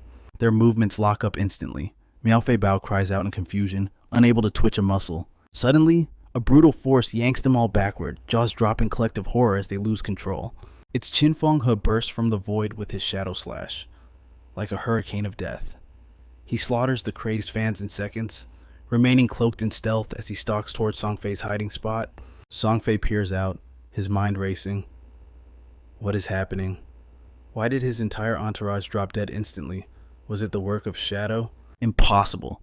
If that assassin attacked, he would have to reveal himself, wouldn't he? A whisper of death brushes his ear.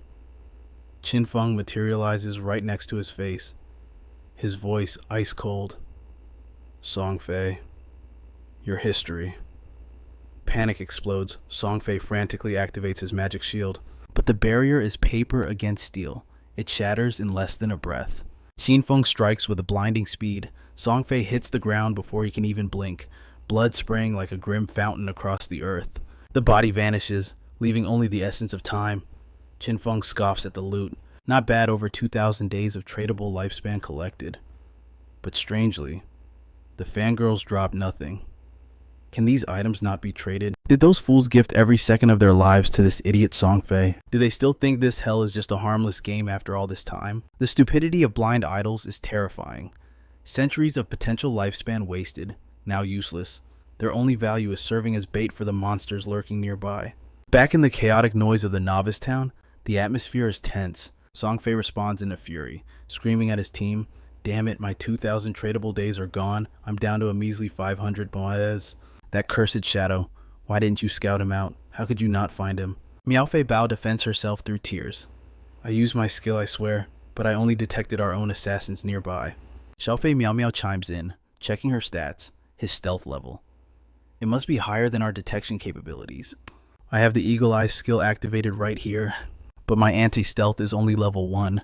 I can only see targets with level 1 invisibility. If his skill is level 2 or higher, he's completely invisible to me." Songfei trembles with rage and fear. That damn Shadow comes and goes like a ghost. How can I defend against that? After venting, the fear of permanent death sets in. I didn't even offend him that badly. He stole the boss. Isn't that enough? Surely he won't come to kill me again, right? Wait. No. Is he jealous of my peerless beauty? Is that why he wants me dead? Hearing his delusion, the fangirls rally with fiery passion. For our idol's safety, we must move. Let's go to a different hunting ground to level up. Whatever Songfei wants, Songfei gets. Not long after, back at Firefly Town, Qin Feng prowls the streets in stealth.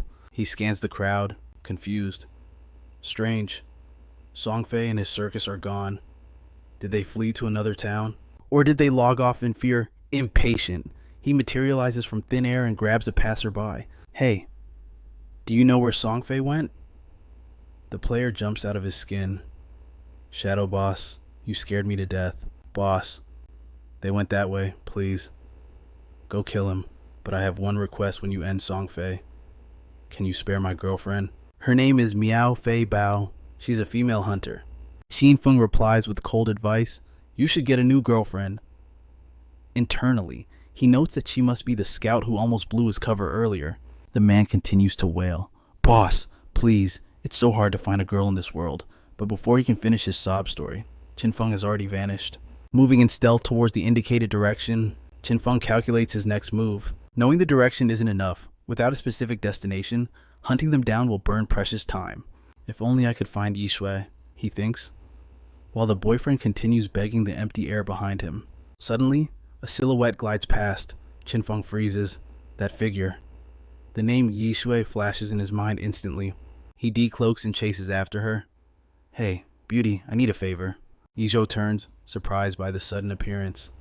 Wait, are you the one they call Shadow? Ignoring the question, he summons a dazzling staff. Your class specializes in wide area tracking, right? Locate Songfei for me, and I'll sell you this gold tier staff for dirt cheap. Consider it a reward. Yizhu's eyes widen as the golden light reflects in them. She opens the trade window but hesitates. But, how did you know about my tracking ability? I've never told a soul. Qin Feng cuts her off. Don't worry about the details. Do you want the weapon or not? Mesmerized by the powerful artifact, greed wins over curiosity. I want it. I definitely want it. But I don't have enough money. Before she could even finish her sentence, Qin Feng cut in cold. Don't tell me you don't even have 500 days. This staff is worth 700, minimum. Realization struck her like a bolt of lightning. Actually I do. Not wasting another second, she shouted. Deal, it's mine. The system interface flashed transaction complete. Yishui clutched the staff, grinning like a fool. A gold tier weapon. It's beautiful. Qin Feng tapped her forehead, snapping her out of the trance. He sighed, shaking his head. Hey, stop drooling and get to work. As Yishui cast her spell, a strange thought crossed her mind. This was her first time meeting this stranger, yet why did his presence feel so incredibly familiar? Despite her inner suspicion, she kept her tone light and playful. Hey, big shot, aren't you afraid I'll just take the loot and run without helping you? Qin Feng didn't even blink. He shot back, blunt as a hammer. Why would you? I know you hate Songfei's guts. Yizhou froze, eyes wide. Wait, you even know about my beef with Songfei? Are you someone I know in the real world? But the voice didn't match anyone she knew. Seeing her confusion, he gave a cryptic reply. Take a guess. Too much effort, she huffed. Turning to the white bird hovering above, she commanded, All right, little one, let's go. Her playful demeanor vanished, replaced by sharp focus. The white bird spread its wings, soaring past the crowded residential area toward the towering crimson peaks in the distance. Far away, tucked within a secluded corner of the map, a large group of players had gathered. Silence broke as Yishui reported in. I found Songfei. She immediately pinged the coordinates. 386-9527. But listen, she warned. I can't promise they'll stay put. By the time you get there, well, they might have already moved on. Qin Feng didn't hesitate. Accept my friend request, he ordered. Keep your eyes on them. If they move an inch, I want to know immediately. Yizhou hesitated. How long will it take you to? Before she could finish, he cut her off. Just a moment. Qin Feng surged forward like a gale, blurring through the forest. Suddenly, something caught his eye. He slammed to a halt, hiding behind a massive ancient tree. Watching from afar, Yishui was baffled. Big shot. Why did you stop? Qin Feng studied a strange rune carved into the bark. Check your surroundings, he radioed. Do you see any other massive trees like this nearby? She scanned the area. Hold on. Yes, there's one about 100 meters ahead and another 100 meters to your left. A smirk touched his lips. He raised his hand, pressing his palm against the glowing symbol. What kind of mark is that? Yishui asked, curiosity eating at her. But he just gave her that same maddening answer. You guess. The moment he spoke, energy erupted. Beams of light connected the three trees into a perfect triangle, and a pillar of radiance blasted into the sky from the center. Iya gasped as the light faded, revealing the prize. She screamed.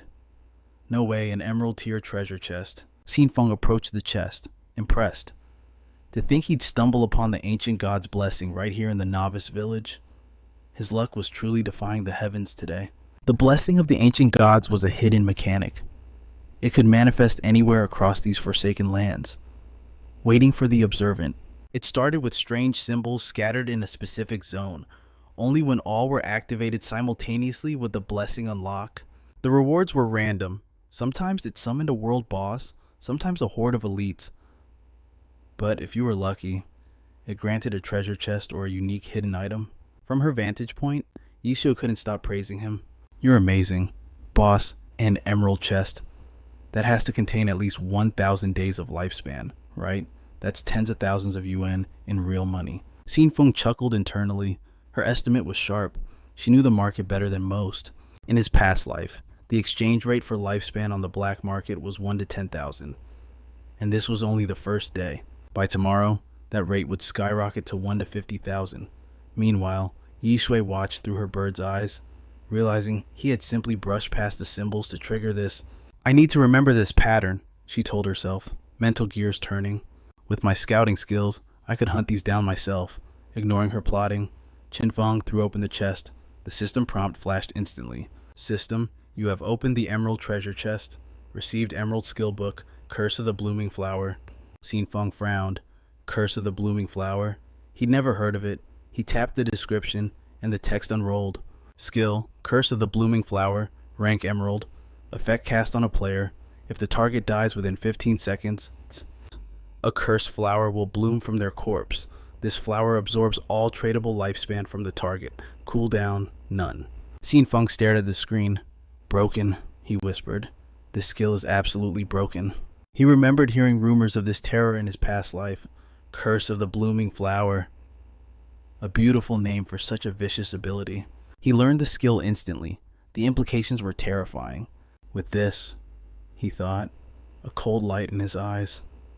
Every time I kill a player, I just need to guard the body.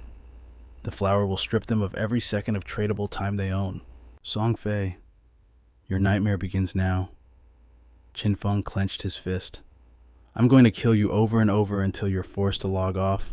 And once I hit level 10 and bring this power into the real world, his smile turned demonic. I won't just kill your avatar. I'll erase your existence from reality itself. Scene shift elsewhere in the wild. A lone wolf howled in agony as its life faded away. Under the relentless assault from Song Fei's party, the beast finally collapsed in defeat. A smirk of pure arrogance twisted Song Fei's face. I've put this much distance between us. Surely that shadow wouldn't chase me this far, he muttered. He already stole my silver rank boss and killed me twice. That debt should be paid. He tried to convince himself. There's no way he is petty enough to hunt me all the way out here, right? Just wait.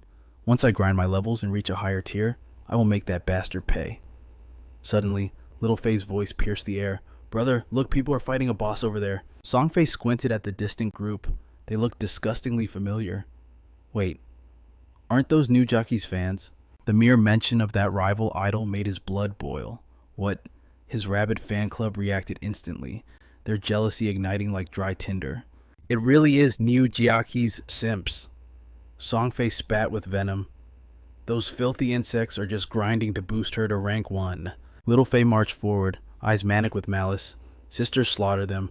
We cannot let these trash interfere with our idols climb up the leaderboard. Unaware of the impending doom, the innocent party waved excitedly. Great reinforcements are here to help us. One of them called out, Hello there. The boss is critically low on health. Let's defeat it together. Wham! A magic staff blurred through the air, smashing directly into the speaker's face with brutal force. Little Fei's expression was pure venom as she slammed her weapon down. A teammate screamed in horror. Aaron, Lisa, standing nearby, trembled with rage. Are you crazy? What are you doing? You've lost your minds, Little Fei sneered, posing arrogantly. This is the fate of anyone who supports New Jockey. The girl froze, completely baffled by the accusation.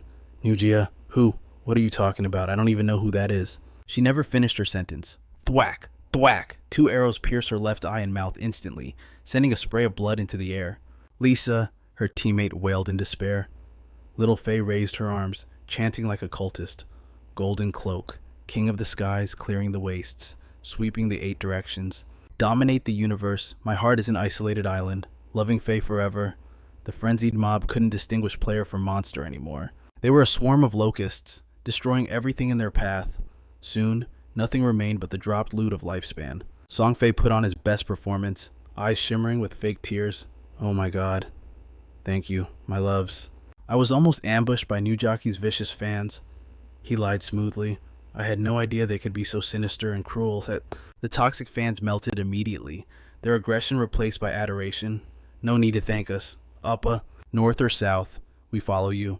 While they celebrated below, they failed to notice the looming threat on the cliff above. Qin Feng had been watching their entire twisted play. With eyes cold as the abyss and killing intent radiating from him, he activated his skill and vanished. Down below, the atmosphere shifted instantly. Faces drained of color as the fans screamed, "Brother Fei, look out." Songfei turned, sensing the danger, but it was too late. A voice like glacial ice whispered, "You're dead." Slash. It was a perfect cut. Songfei's head separated from his shoulders before he could even blink. "Oppa!" The fans shrieked in despair, but Qin Feng wasn't finished. Still cloaked in stealth, he approached the headless corpse of his enemy, calmly. He cast the forbidden skill, Curse of the Blooming Flower. Instantly, a blood-red blossom sprouted from the severed neck. The onlookers gasped.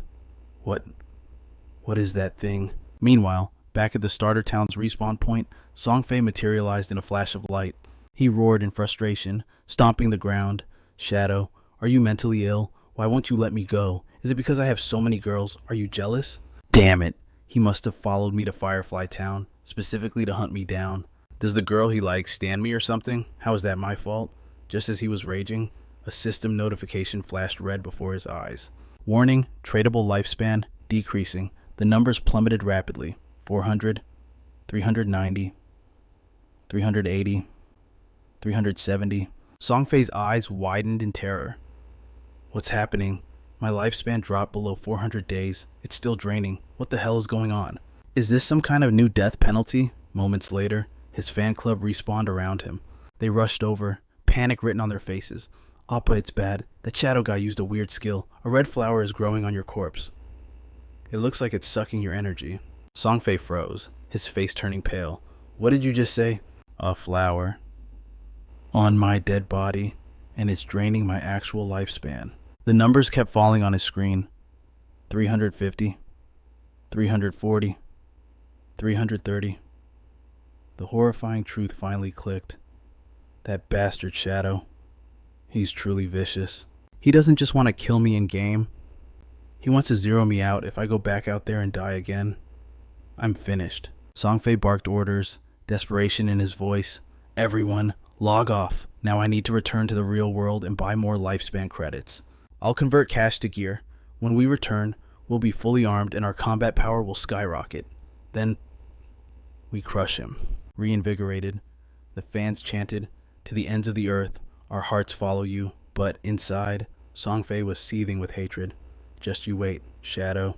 This isn't over. Do you think I trained for 2.5 years just to fall here? You will pay.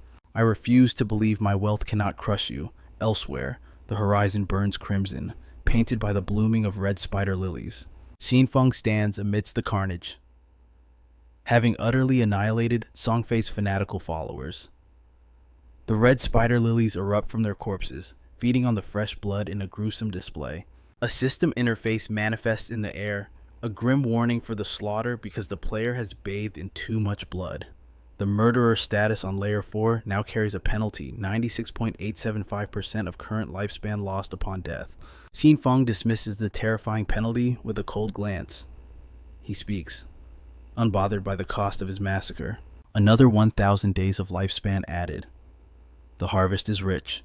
The monsters that Songfei and his crew slaughtered were numerous indeed. But suddenly, the absorption halts. It seems Songfei and his cowards have fled the realm, logging offline. High above, the white bird continues its silent vigil, having witnessed every second of the destruction. Watching from a distance, Yi Shui is paralyzed by shock. So this is the true power of Shadow, the #1 ranker. It is terrifying beyond measure. Qin Feng's voice cuts through the silence. "Little Shuo, has Songfei gone offline?" Hearing his call, she snaps to attention and responds instantly. "That is correct. He and his swarm of fans have all disconnected.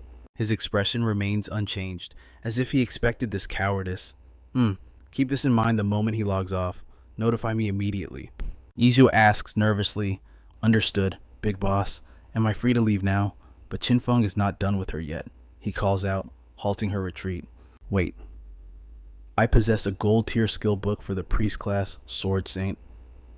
Do you want it?" Her eyes widen. Greed overcoming fear.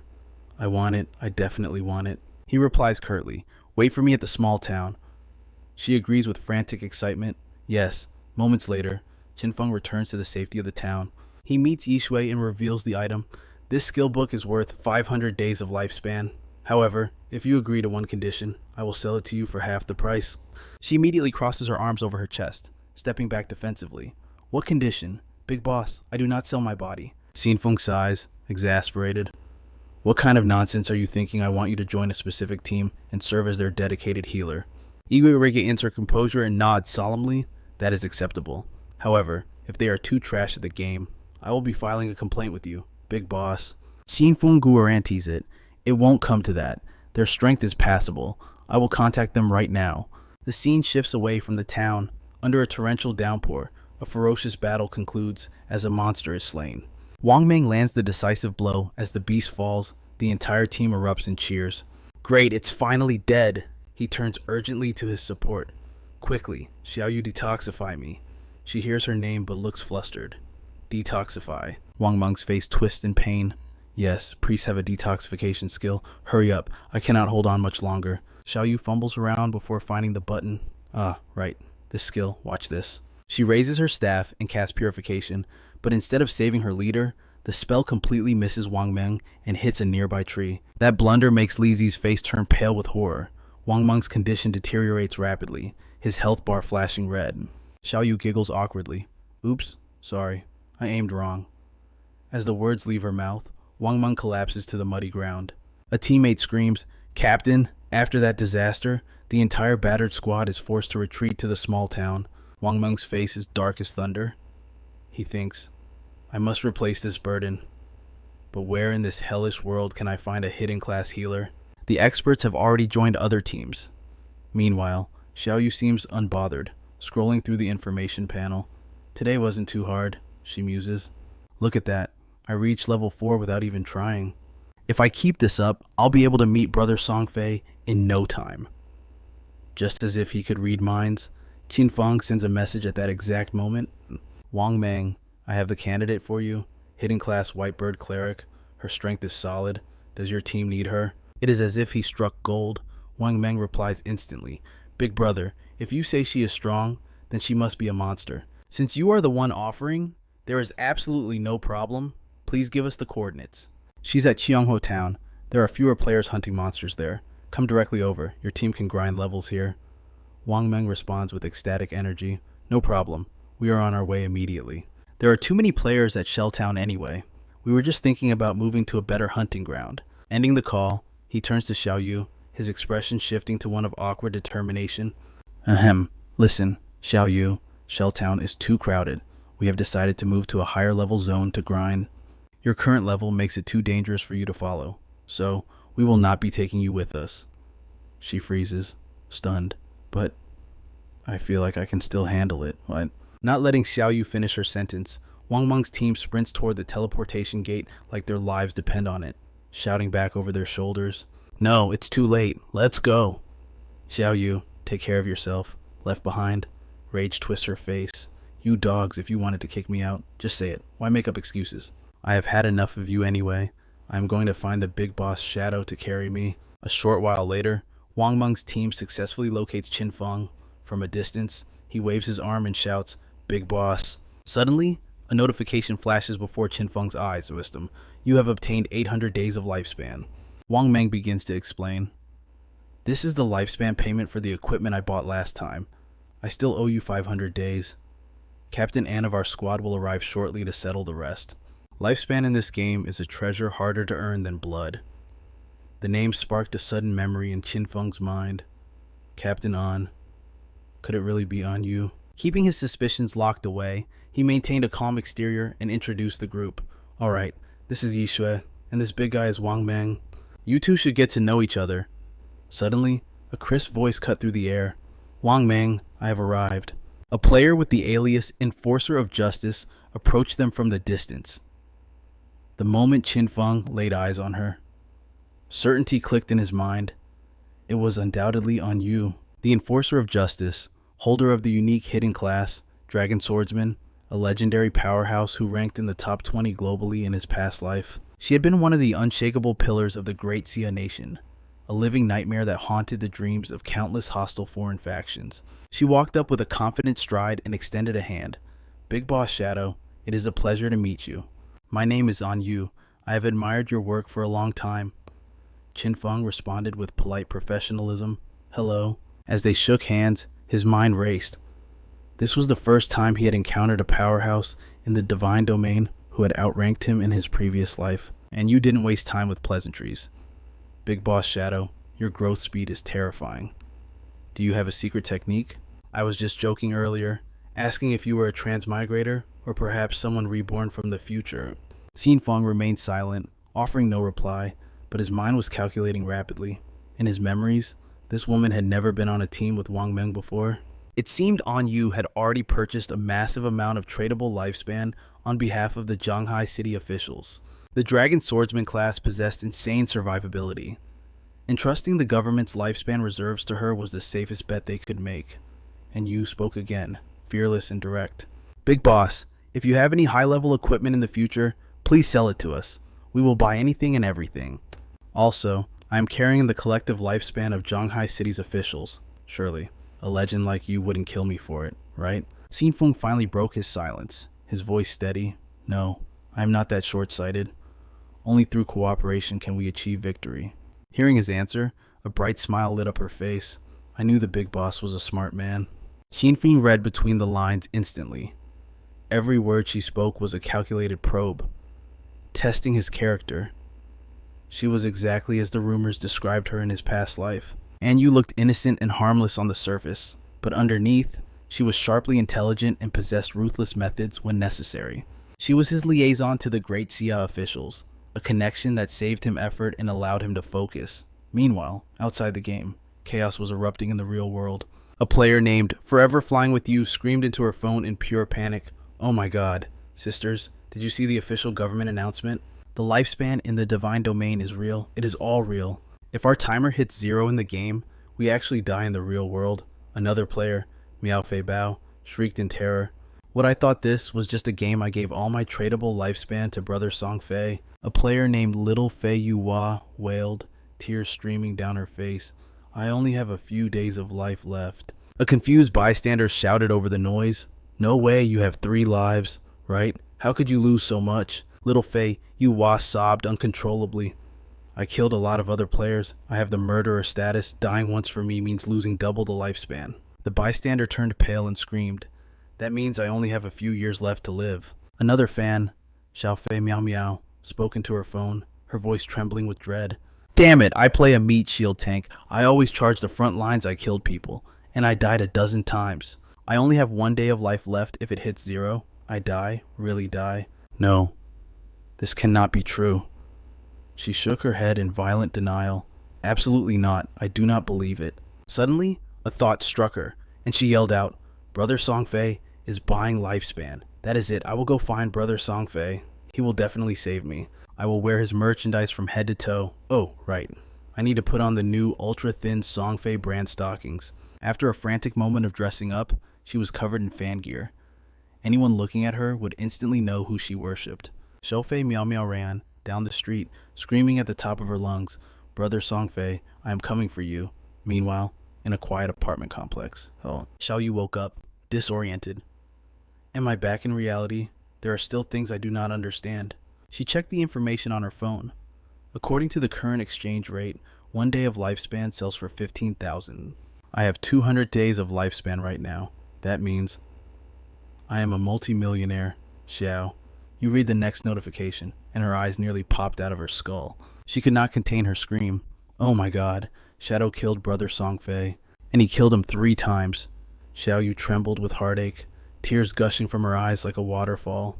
She could not stop crying. her sobs becoming more violent by the second. That idiot had told her that if lifespan hit 0, you died in real life. Even though everyone started with 100 years of untradeable lifespan, dying 3 times meant a massive penalty. He might only have 12 years left. Brother Songfei, why would Shadow want to kill you? The group chat exploded with disbelief. / this guy didn't just kill Songfei once. / he slaughtered him 3 times, even while surrounded by dozens of guards. It was terrifying.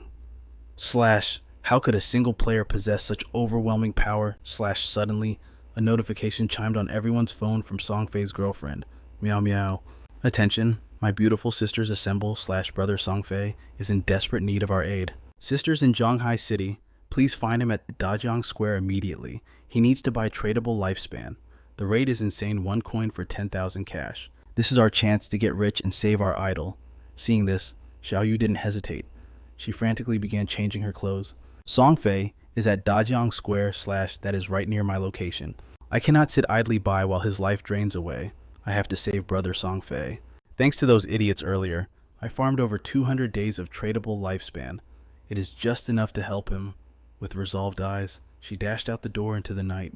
Meanwhile, back in the game world, steel flashed, and a shrimp monster was sliced cleanly in 2. On the pristine white sands, carcasses of sea monsters piled up. Qin Feng stood amidst the carnage as a cascade of system notifications flooded his vision. Congratulations, you have reached level 10. / all attributes increased. / you have received 5 free attribute points.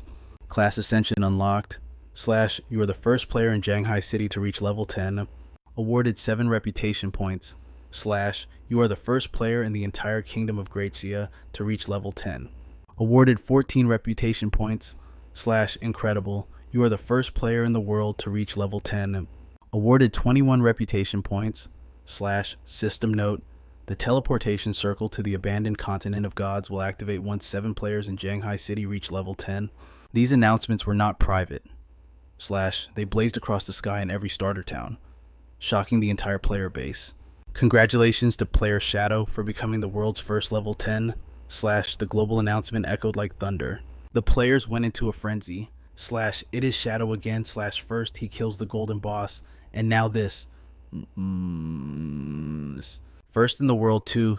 / this boss Shadow is simply too overpowered. I heard he even spawn camped that celebrity starlet a few times. / you mean Songfei / heh, that arrogant guy deserved it.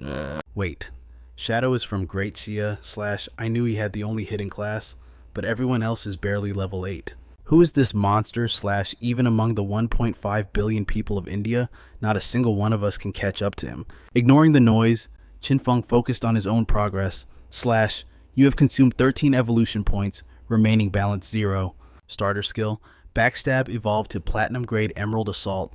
/ passive effect attacks from behind now deal 40 to 50% increased damage. Qin Feng gazed out at the endless ocean. / tradable lifespan is only at 7,000 days. / it is far from enough. The system panel flickered again. / this time, it was not for skills, but for the world restrictions. Qin Feng fell into deep thought. / to leave the novice village, 7 people must reach level 10. But the current highest is only level 7. Opening the gate to the abandoned continent will take time. I cannot speed this up. Perfect. / I can use this downtime to return to reality and deal with a certain problem. His avatar dissolved into particles of light, vanishing amidst the sound of crashing waves. / Qin Feng's consciousness shifted back to the real world. He opened his eyes. / they were murky, yet burned with a sharp, cold light.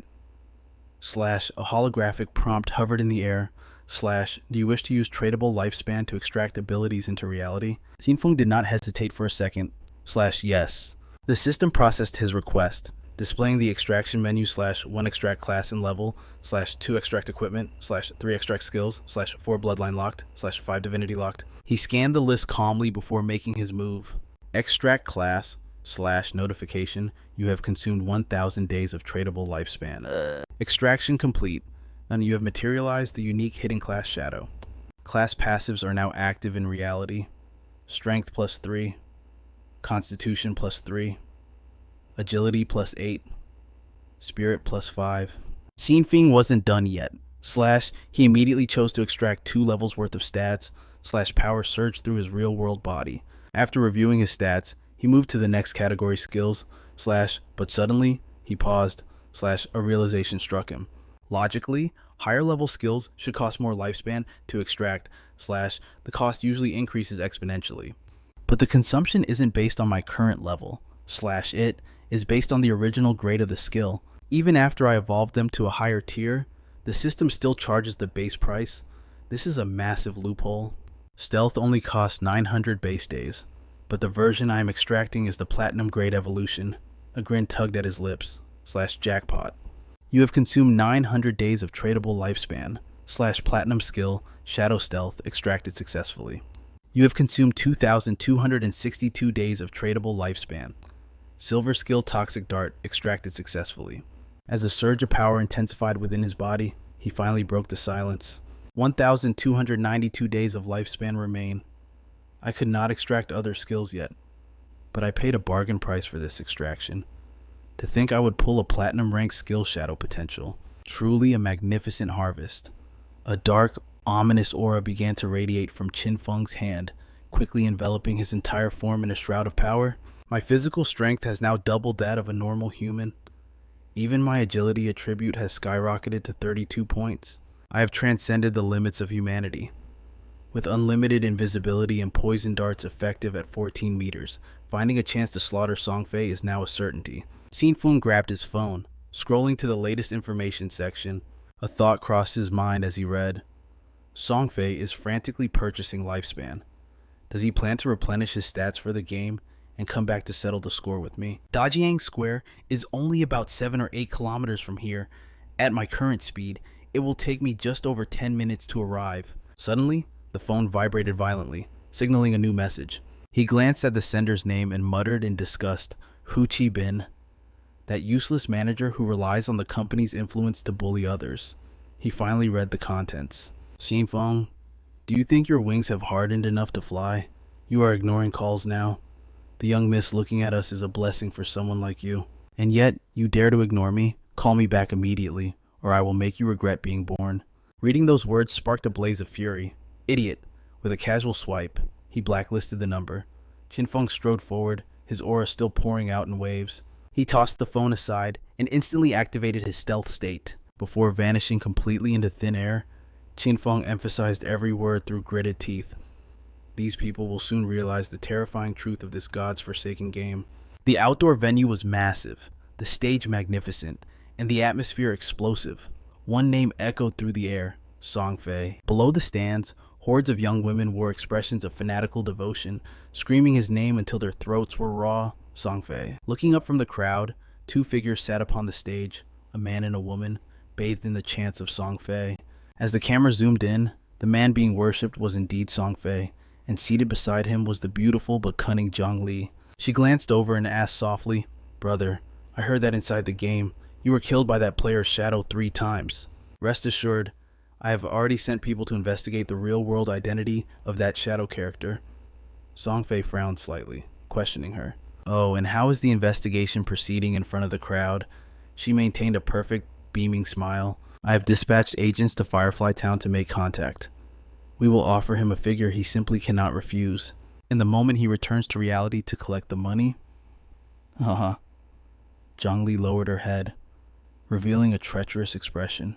We will capture him. Then I will call you, Brother Songfei, to vent all your anger upon him.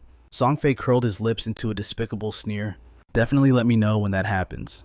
By the way, I heard your Dajong company uses this method to control players and force them into free labor. She covered her mouth, giggling elegantly.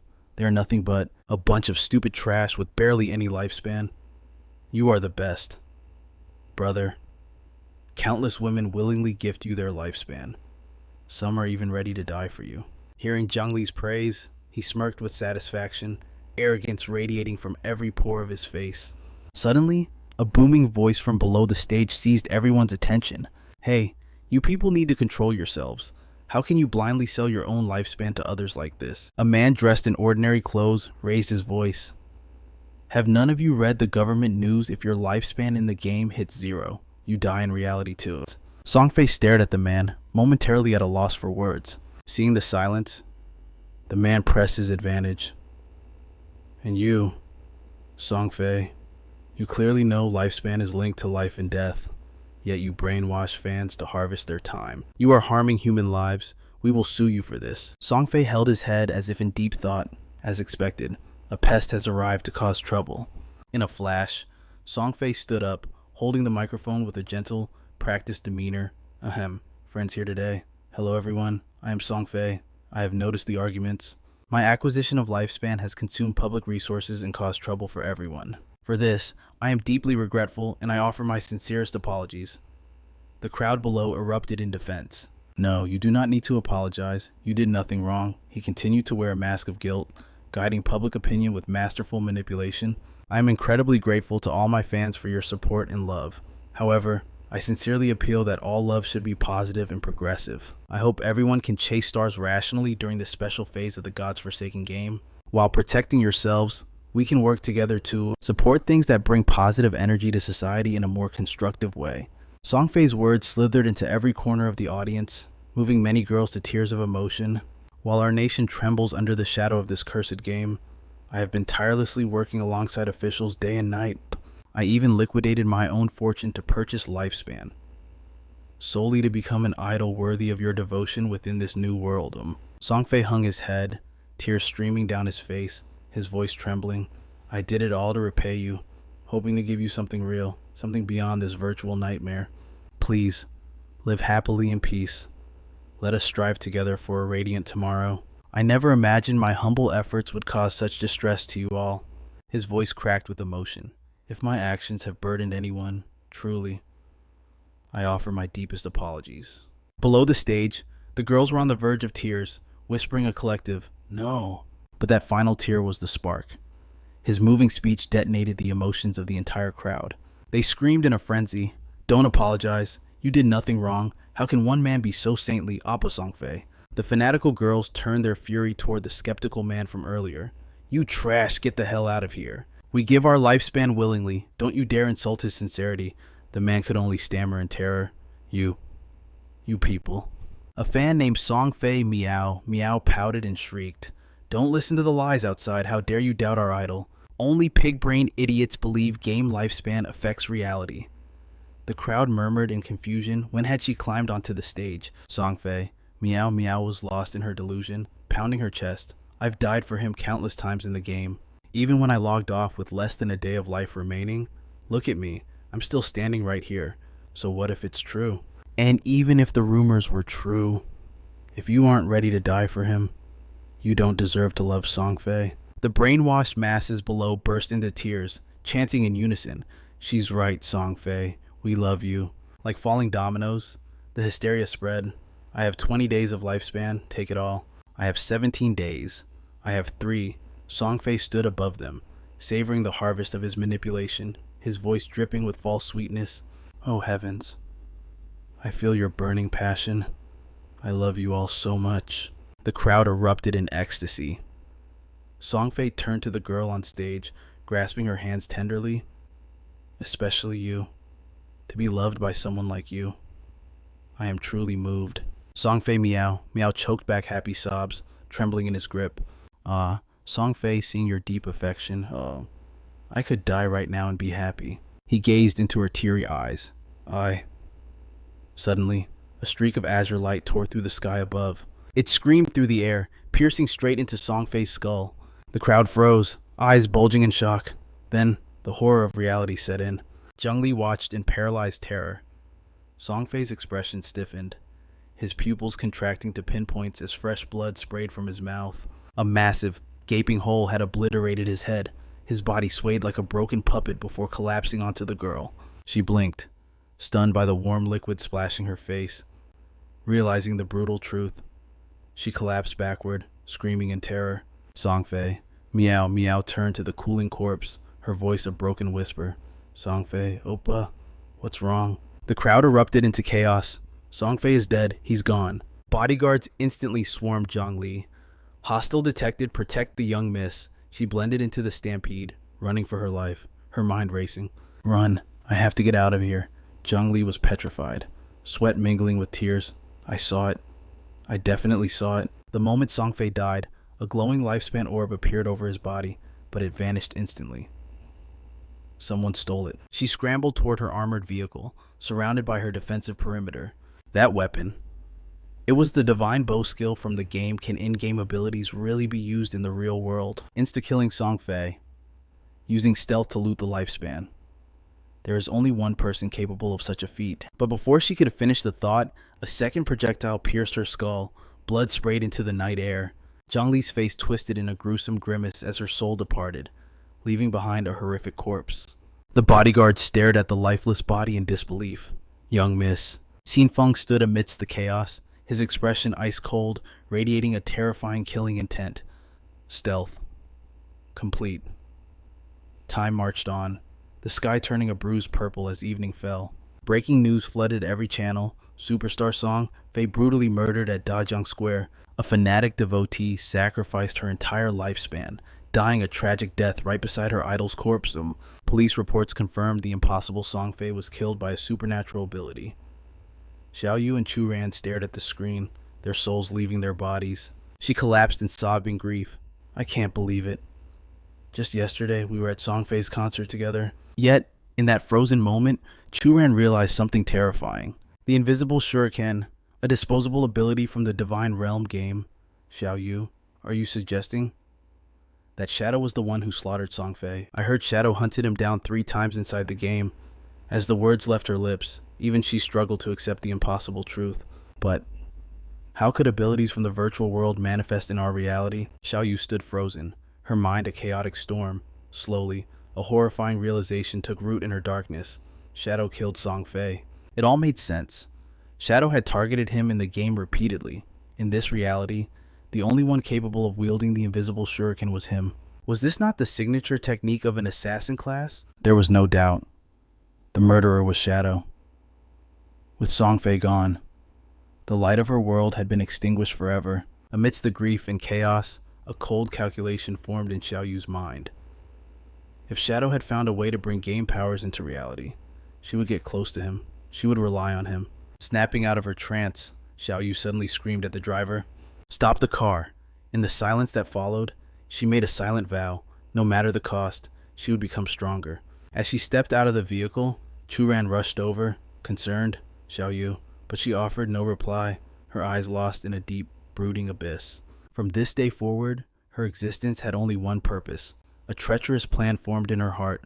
She would kill Shadow. Chu Ran called out again, her voice trembling with worry. Xiaoyu, are you all right? You look terrifying. But Xiaoyu was beyond hearing. She had completely submerged herself in a world of hatred, living only to avenge Song Fei. Meanwhile, in a quiet corner of the city, Qin Feng was casually enjoying a meal in a small, deserted eatery. As he chewed slowly, his mind analyzed the situation. Players of the Divine Realm game might possess invincibility in reality, but it consumed energy. Even gods had to eat when their stomachs growled. Suddenly, his phone buzzed incessantly on the table. An urgent message flashed across the screen. Qin Feng Fatty Hu is flying into a rage. He says you blocked his calls in WeChat. If you do not show up, you are fired, and you can forget about this month's salary. Qin Feng glanced indifferently at the sender's name, Yang Xiaoya, a girl with a kind heart, though too soft and often bullied. In his past life, she had been a loyal member of his god-slaying guild. A faint smirk touched his lips as he tapped out a calm reply. Ignore him. You should quit working as well. Enter the game immediately and focus on your growth. Her reply came instantly. Qin Feng, have you already joined the game? I heard it is incredibly difficult. Many people are running out of lifespan already. Qin Feng typed a few quick words of guidance. It does not matter what class you choose. Just dump all your stats into agility for now. Xiaoya responded immediately. Okay, I heard lifespan in the game is selling for a fortune now. Qin Feng, what about you? How much have you made? Not much. It is almost all gone. She was visibly shocked by his response. Wow, did you buy a house or a car? No wonder you blocked Fatty Hu hearing that nickname. Qin Feng let out a low chuckle. Fatty Hu. That bootlicker was nothing. The real trouble lay with his boss, Qianxia. At the mention of her name, a torrent of memories from his past life surged forward. Qianxia, the eldest daughter of the Qian Group Corporation, The company he used to slave away for was just a subsidiary of her empire. That entitled heiress did nothing all day but treat men like toys for her amusement. Going to hotels with 6 middle-aged foreign men, joyriding in sports cars with 3 athletic men. Her appetite was legendary. Now, she even had her sights set on him. Qin Feng frowned as the rumors crystallized in his mind. Qianshu was a woman who worshipped everything foreign.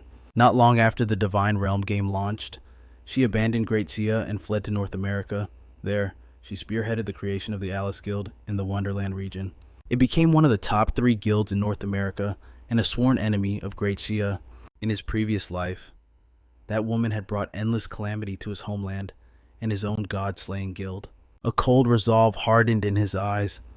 He had to eliminate her before she left the country. Once she reached North American soil, she would become untouchable. If Qianshu died now, the Alice Guild of Wonderland might never come to exist. A ruthless idea flashed through his mind. Rumors said that many of the Alice Guild's founders were her past lovers. Without that woman as the central link, those powerful figures would lose their connection to one another. Before the plan could have fully take shape, his phone rang again, cutting through his concentration. It was Xiaoyu. He picked up immediately. "Hello." The moment the connection opened, Xiaoyu's voice shrieked from the speaker. "Qin Feng, you can still answer your phone. I thought you had already died inside the game, since you are still alive. Listen closely to my announcement. I have made enough money to buy a house, so, from now on, do not disturb me ever again." His response was as cold as ice. "That is wonderful news. Is there anything else?" she screamed in fury. "Stay out of my life, and I will stay out of yours. And do not even bother trying to find where I live." Qin Feng responded with a nonchalant hum, his voice ice cold. "If there is nothing else, I am hanging up." A furious shriek instantly erupted from the other end of the line. "Qin Feng, you ungrateful brat, I am cutting all ties with you." Without missing a beat, he agreed cheerfully. "Okay." Then, without a shred of hesitation, he ended the call. With that nuisance handled, Qin Feng finished his meal. He cracked his neck, his eyes gleaming with determination. Time to get back to leveling up. It would not be long now. Once someone reached level 10, humanity would discover the terrifying truth that game skills could be manifested in reality. He gazed up at the tranquil sky, a dark knowing in his eyes. When that moment arrives, this peaceful world will be gone forever. Meanwhile, on the other side of the city, Chu Ryan looked worriedly at her best friend who had just slammed the phone down. "Xiaoyu, severing ties with your brother like that, is it really wise?" "Maybe you should apologize to him," Chu Ran suggested gently. He really seemed angry this time. Xiaoyu tossed her hair back, her chin raised in arrogance. "Me apologize to him? Impossible. I have already sold my lifespan to the Qian group and bought 2 million gold coins." Chu Ran was so shocked she lost the ability to speak. Xiaoyu grabbed her friend's shoulders, her eyes manic with ambition. "Chu Ran, I bought a safe house. Let's live together. I will master the darkness soon. By then, what use will I have for a brother like him?" Suddenly, a figure approached them, waving enthusiastically. It was Zhang Wei. He walked straight up to Xiaoyu and draped his arm around her shoulder possessively. "For you, the assassin skill book you wanted, but don't forget the promise you made me. You have to spend the night with me." Xiaoyu forced a sweet smile, suppressing her disgust. I know. Once everything is settled, I will make sure you are satisfied." She cooed, but internally, her thoughts were venomous. "You disgusting bootlicker. Just wait until I bond with the darkness. Who would bother with trash like you then?" After finally shooing Zhang Wei away, she eagerly pulled out her communicator. "Brother Wang, I have a rare control-type assassin skill book. Could you ask the top player, Shadow, if he needs it, if he wants it? I am willing to give it to him for free." Xiaoyu could barely contain her excitement, and that dog Zhang Wei actually had some use after all. To think he found such a high-tier book. This will be the red thread of fate that connects me to Shadow. She fantasized about the mysterious top player's handsome silhouette. "Oh, Shadow, I will catch up to you very soon. I will quietly stay by your side, healing you, destroying your enemies, and leveling up with you. I will make you feel my infinite support." Xiaoyu constructed a beautiful future in her delusional mind. "I will make you trust me. I will become your other half, until I am strong enough. Until you have no more value for me to exploit." A truly vicious scheme flashed through her mind. "And when that day comes, I will kill you with my own hands. I will gouge out your eyes to avenge Song Fei." But suddenly, A reply came through from the broker. The big boss says your skill is trash. He does not need it. Keep it and sell it for cash. Xiaoyu stood there, dumbfounded, letting out a confused, huh. Meanwhile, in a desolate wasteland, Qin Feng narrowed his eyes. He was moving in stealth when a terrified scream shattered his concentration. Watch out, dodge it. He quickly engaged his stealth skill, gliding toward the source of the noise. Damn it, that is no ordinary monster. Survival comes first. A tank from the Grey Rose squad raised his shield, desperately trying to block the razor-sharp claws of a massive creature. He retreated while screaming, "Run, it has locked onto you." Just as the tank faced imminent death, a teammate gritted her teeth in frustration. Damn it all. From a distance, Qin Feng observed the chaotic scene. A golden arthropod, a level 8 gold boss. The corner of his lip curled up in amusement. Interesting. If I remember correctly, this boss possesses level 2 anti-stealth capabilities. Qin Feng realized the tactical disadvantage immediately. Standing directly in front of it rendered his invisibility completely useless. The golden arthropod let out a heaven-shaking roar, vibrating the very air around them. Qin Feng, sensing the danger, immediately turned to reposition. From a safe distance, he unleashed a silent, deadly strike. The attack landed with surgical precision. The golden arthropod took 9,126 damage, followed by a weak point hit of 6,078. Qin Feng paused, analyzing the numbers. Normally, attacking from outside vision range doubles the damage, but if the enemy can see through my stealth, that effect is nullified, drastically reducing my damage output. He glanced at the health bar he had just chunked down. However, the passive effect of the legendary Fruit of Liberation is still active. It amplifies damage to the head and heart weak points by 200%. In a 9-hit combo, 3 strikes are guaranteed to hit a weak point, dealing triple damage each time. That more than compensates for the lost stealth bonus. An image flashed in Qin Feng's mind. No wonder, it is a legendary skill. I really must thank that girl for helping me find the Shrine of Faith. Grey Rose watched the battle unfold, her eyes wide with disbelief. She whispered, "How can that darkness damage be so insanely broken?" Just a single skill wiped out 1/6 of the golden arthropod's entire health bar in an instant. Qin Feng didn't hesitate. He unleashed a lethal poison dart. The blade struck dead center on the monster's forehead, triggering a massive 1,785 weakness damage. His expression remained cold as he muttered, "This lethal poison dart is still only at the silver rank, so its damage output is completely falling behind. I need to advance my class soon to unlock higher tier stealth abilities." After the strike, Qin Feng touched down lightly near the beast, his eyes scanning for the next opening. Suddenly, the creature snapped back to life, lunging at him like a golden hurricane. Grey Rose screamed in panic, "Watch out!" Qin Feng's eyes widened. He twisted his body, barely evading the strike. Then, he unleashed a relentless combo of attacks, giving the monster zero chance to recover. Hiding behind a boulder, Grey Rose and Xiaoyu watched the spectacle, their trembling voices betraying their shock. What kind of god-tier speed is that? It wasn't just raw speed. His reaction time was inhuman, as if he knew exactly how the boss would move. Exactly. His speed rivals the boss, but that's not the scariest part. He dodges every single hit effortlessly. The two girls spoke in unison. It's like he's fought this monster 1,000 times before. Qin Feng noticed their gaze. Even in the heat of battle, his mind drifted back to the past.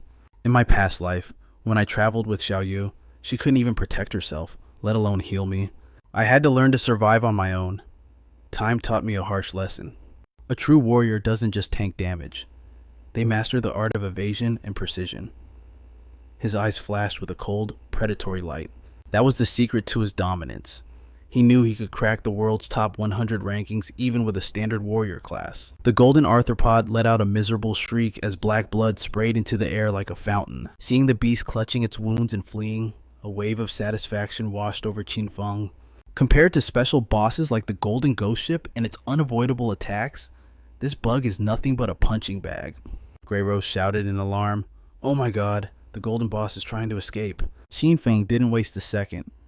He intercepted its path and unleashed a horizontal slash. One strike to end it all. System notification: you have slain the level 8 golden arthropod. You received 6,400 experience points. You gained 7 evolution points. You received 497 days of tradable lifespan. The notifications flooded his vision. Hearing the rewards, The two girls gasped in pure envy. That is insane. A single golden boss dropping 28 evolution points and nearly 2,000 days of tradable life. But the system wasn't done yet. A new window popped up. Item acquired Blacklight Shield, rank Platinum, class Assassin. Effect upon activation. All evasion rate is converted into an invincibility shield for 8 seconds. Cooldown 60 seconds. Requirement level 8. Conversion, every 20%, evasion converts into 1 layer of damage immunity. Evasion returns to normal after the shield breaks or duration ends. Qin Feng stared at the screen, stunned. I can't believe it. A god tier skill book like this actually dropped. If I combine this with the 75% evasion from my epic rank Ghost Shadow skill, I can stack 3 layers of absolute immunity. Once I master this, most bosses won't even be able to scratch me. Qin Feng mod an instant decision.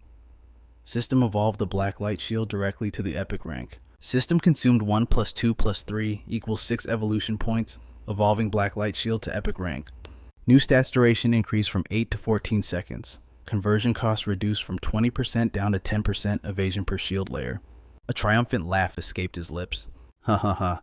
That gives me 7 layers of absolute immunity. I can finally explore the high-level danger zones ahead of schedule. Qin Feng pulled out a dart, checking his resources. I still have 22 points left. Time to upgrade the lethal poison dart's damage. System consumed 3 + 5 + 8 equals 16 evolution points.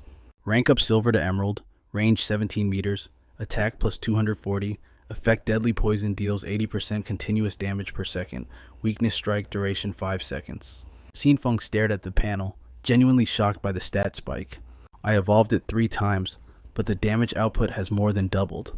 With a base cooldown of only 5 seconds, its DPS rivals even my strongest sword skills. Oh, Qin Feng grinned, equipping the gear. 2 assassin class items in 1 haul. Don't mind if I do. System notification, platinum rank, accessory acquired, the Ring of Grace, assassin class. Movement speed plus 20. Attack speed plus 20%. Cooldown reduction plus 20%. Requirement level 8. Thick red leather gloves. Next up, a golden rank equipment drop. Assassin class defensive gear, physical defense plus 18, elemental resistance plus 15, constitution plus 12, health points plus 588, requirement level 6. Qin Feng smiled with supreme confidence.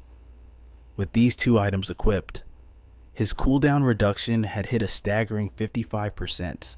The original cooldown for Shield Shadow Slash was 12 seconds, but now a mere 7.7 seconds. Not to mention the massive stat boost 51 constitution, 106 physical defense, and 1,517 health points. Not bad at all. With his current attributes, he could tank 3 solid hits from a golden arthropod boss without dying. Add the Blacklight Shield to the mix, and his survivability had just skyrocketed to a legendary level. At that moment, Grey Rose rushed over, her eyes sparkling with absolute worship as she heaped praise upon him. Big boss, you really are a legend. Killing that boss looked so simple for you. Her team chimed in, equally awestruck. So strong, too powerful. She batted her lashes and asked, Big boss, did any skill books drop that I can use? I want to buy them. Qin Feng opened his inventory without hesitation. You're a mage, right? I have this golden rank skill book, Frostbone Shot. It is a group attack that releases ice spheres, firing up to 10 times. One price, 800 days of life. Nearby, Xiaoyu flinched. 800 days, that was insanely expensive. I've seen people selling level 5 golden skills for only 400 days, she muttered. Qin Feng raised an eyebrow, his voice calm but authoritative. Frostbone Shot is a level 7 skill. The damage output at level 7 is 40% higher than level 5. 800 days is not expensive, it is a steal. Grey Rose didn't hesitate for a second. I'll take it 800 days. Deal. The moment the item transferred, the system chimed. Notification, you have lost the golden rank skill book, Frostbone Shot. You have received 800 days of tradable lifespan. Her team waved enthusiastically. See you later, big boss. Qin Feng turned and walked away without a backward glance. No polite goodbyes. No boss in the early game could threaten him now. First, he needed to return to town to publish the intel and trade for the coordinates of every silver and golden boss on the map. With this strategy, he would secure an endless supply of bosses to slaughter. His growth speed was about to hit maximum velocity. Just then, a message from Wang Meng popped up. Big boss, our former healer, Xiaoyu, asked me to contact you. She wants to gift you a skill book. Qin Feng paused, a cold sneer touching his lips. Xiaoyu wants to give me a skill book, let me guess. It is some bronze rank trash. He lowered his head, eyes narrowing in thought. Everyone outside suspected Shadow was the one who killed Song Fei. And now she wants to give Shadow a gift. Qin Feng snorted in disgust. Tell that garbage to keep it herself. Wang Meng nodded instantly. Got it. Qin Feng laughed internally. Ha! Was she trying to cozy up to the powerful Shadow? Or get revenge for Song Fei? Maybe both. Wang Meng relayed the message to Xiaoyu immediately. The big boss says your skill is trash. He doesn't need it. Keep it or sell it. Xiaoyu stood frozen, mouth agape in shock. Qin Feng sent another message. Wang Meng, head to town. I have something to sell you. Have your lifespan currency ready. Wang Meng agreed. Understood. But then, his tone turned serious.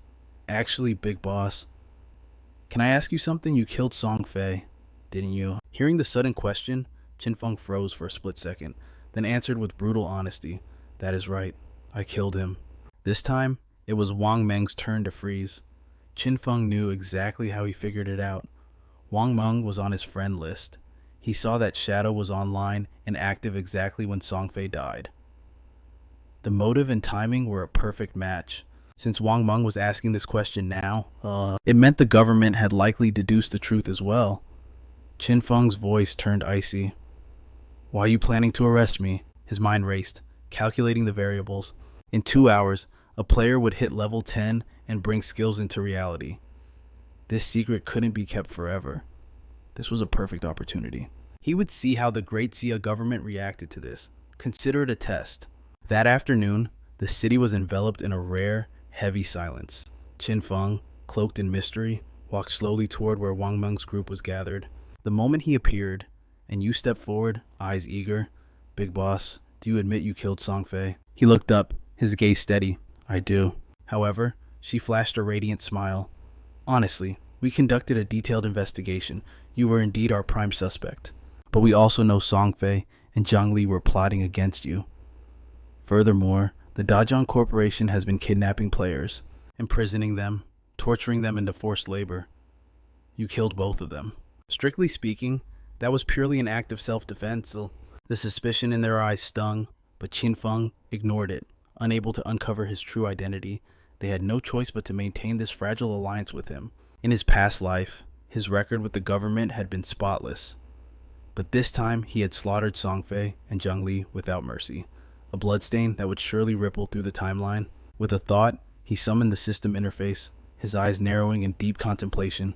He wondered just how drastically his rebirth and his knowledge would alter the course of history in this forsaken era of the divine game. One by one, Qin Feng pulled high-tier artifacts from his inventory space. Time to offload the platinum rank gear I have no use for, he muttered to himself.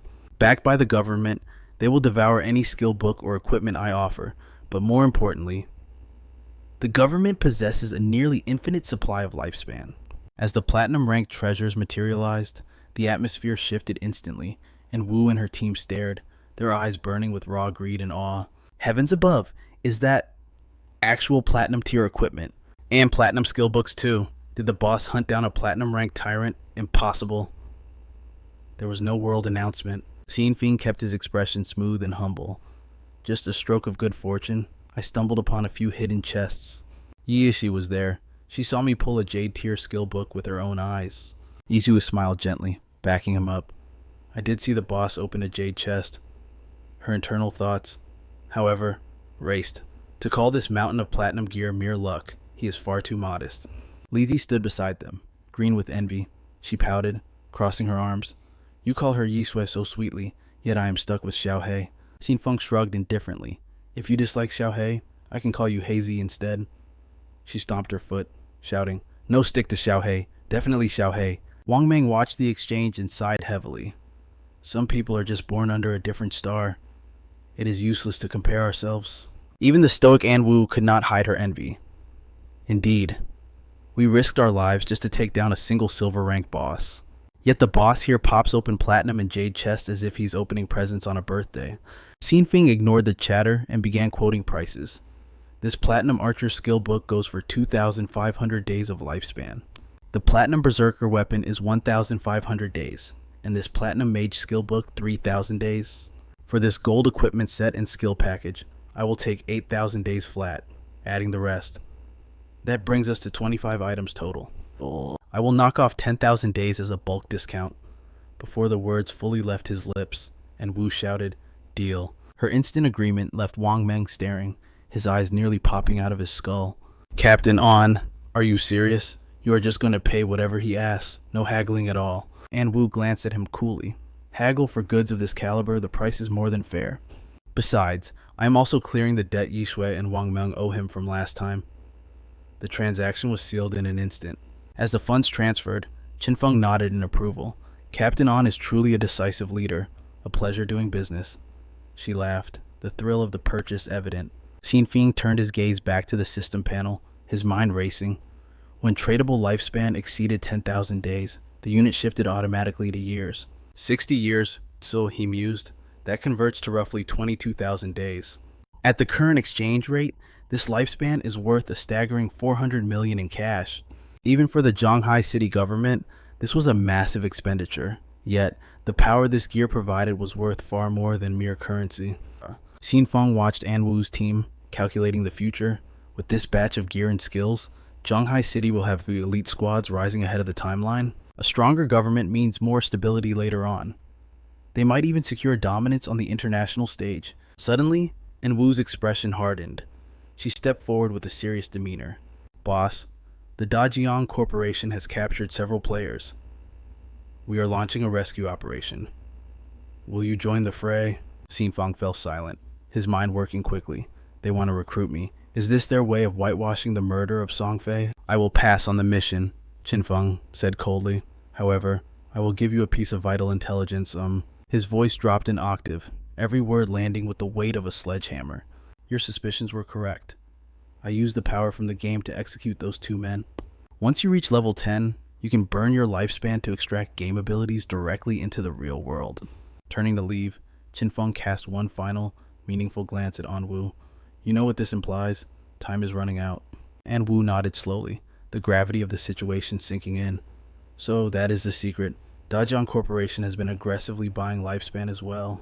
If their operatives hit level 10 and awaken their abilities, our rescue mission will become a suicide run. As long as you understand," Qin Feng replied indifferently. "I am leaving." In a blink, he vanished from their sight, like a ghost in the wind. An Wu's face turned to stone. She barked out orders immediately. "Wang Meng, we are splitting up. We need a power level. Our squad of 6 is already ahead of the curve, but we must go higher, now. Gathered together, our burst damage is absolute, / we can instant kill any mob that dares to approach. However, splitting up is the true path to power. If each commander leads a separate squad, our overall leveling speed will skyrocket." Wang Meng nodded instantly, / understood.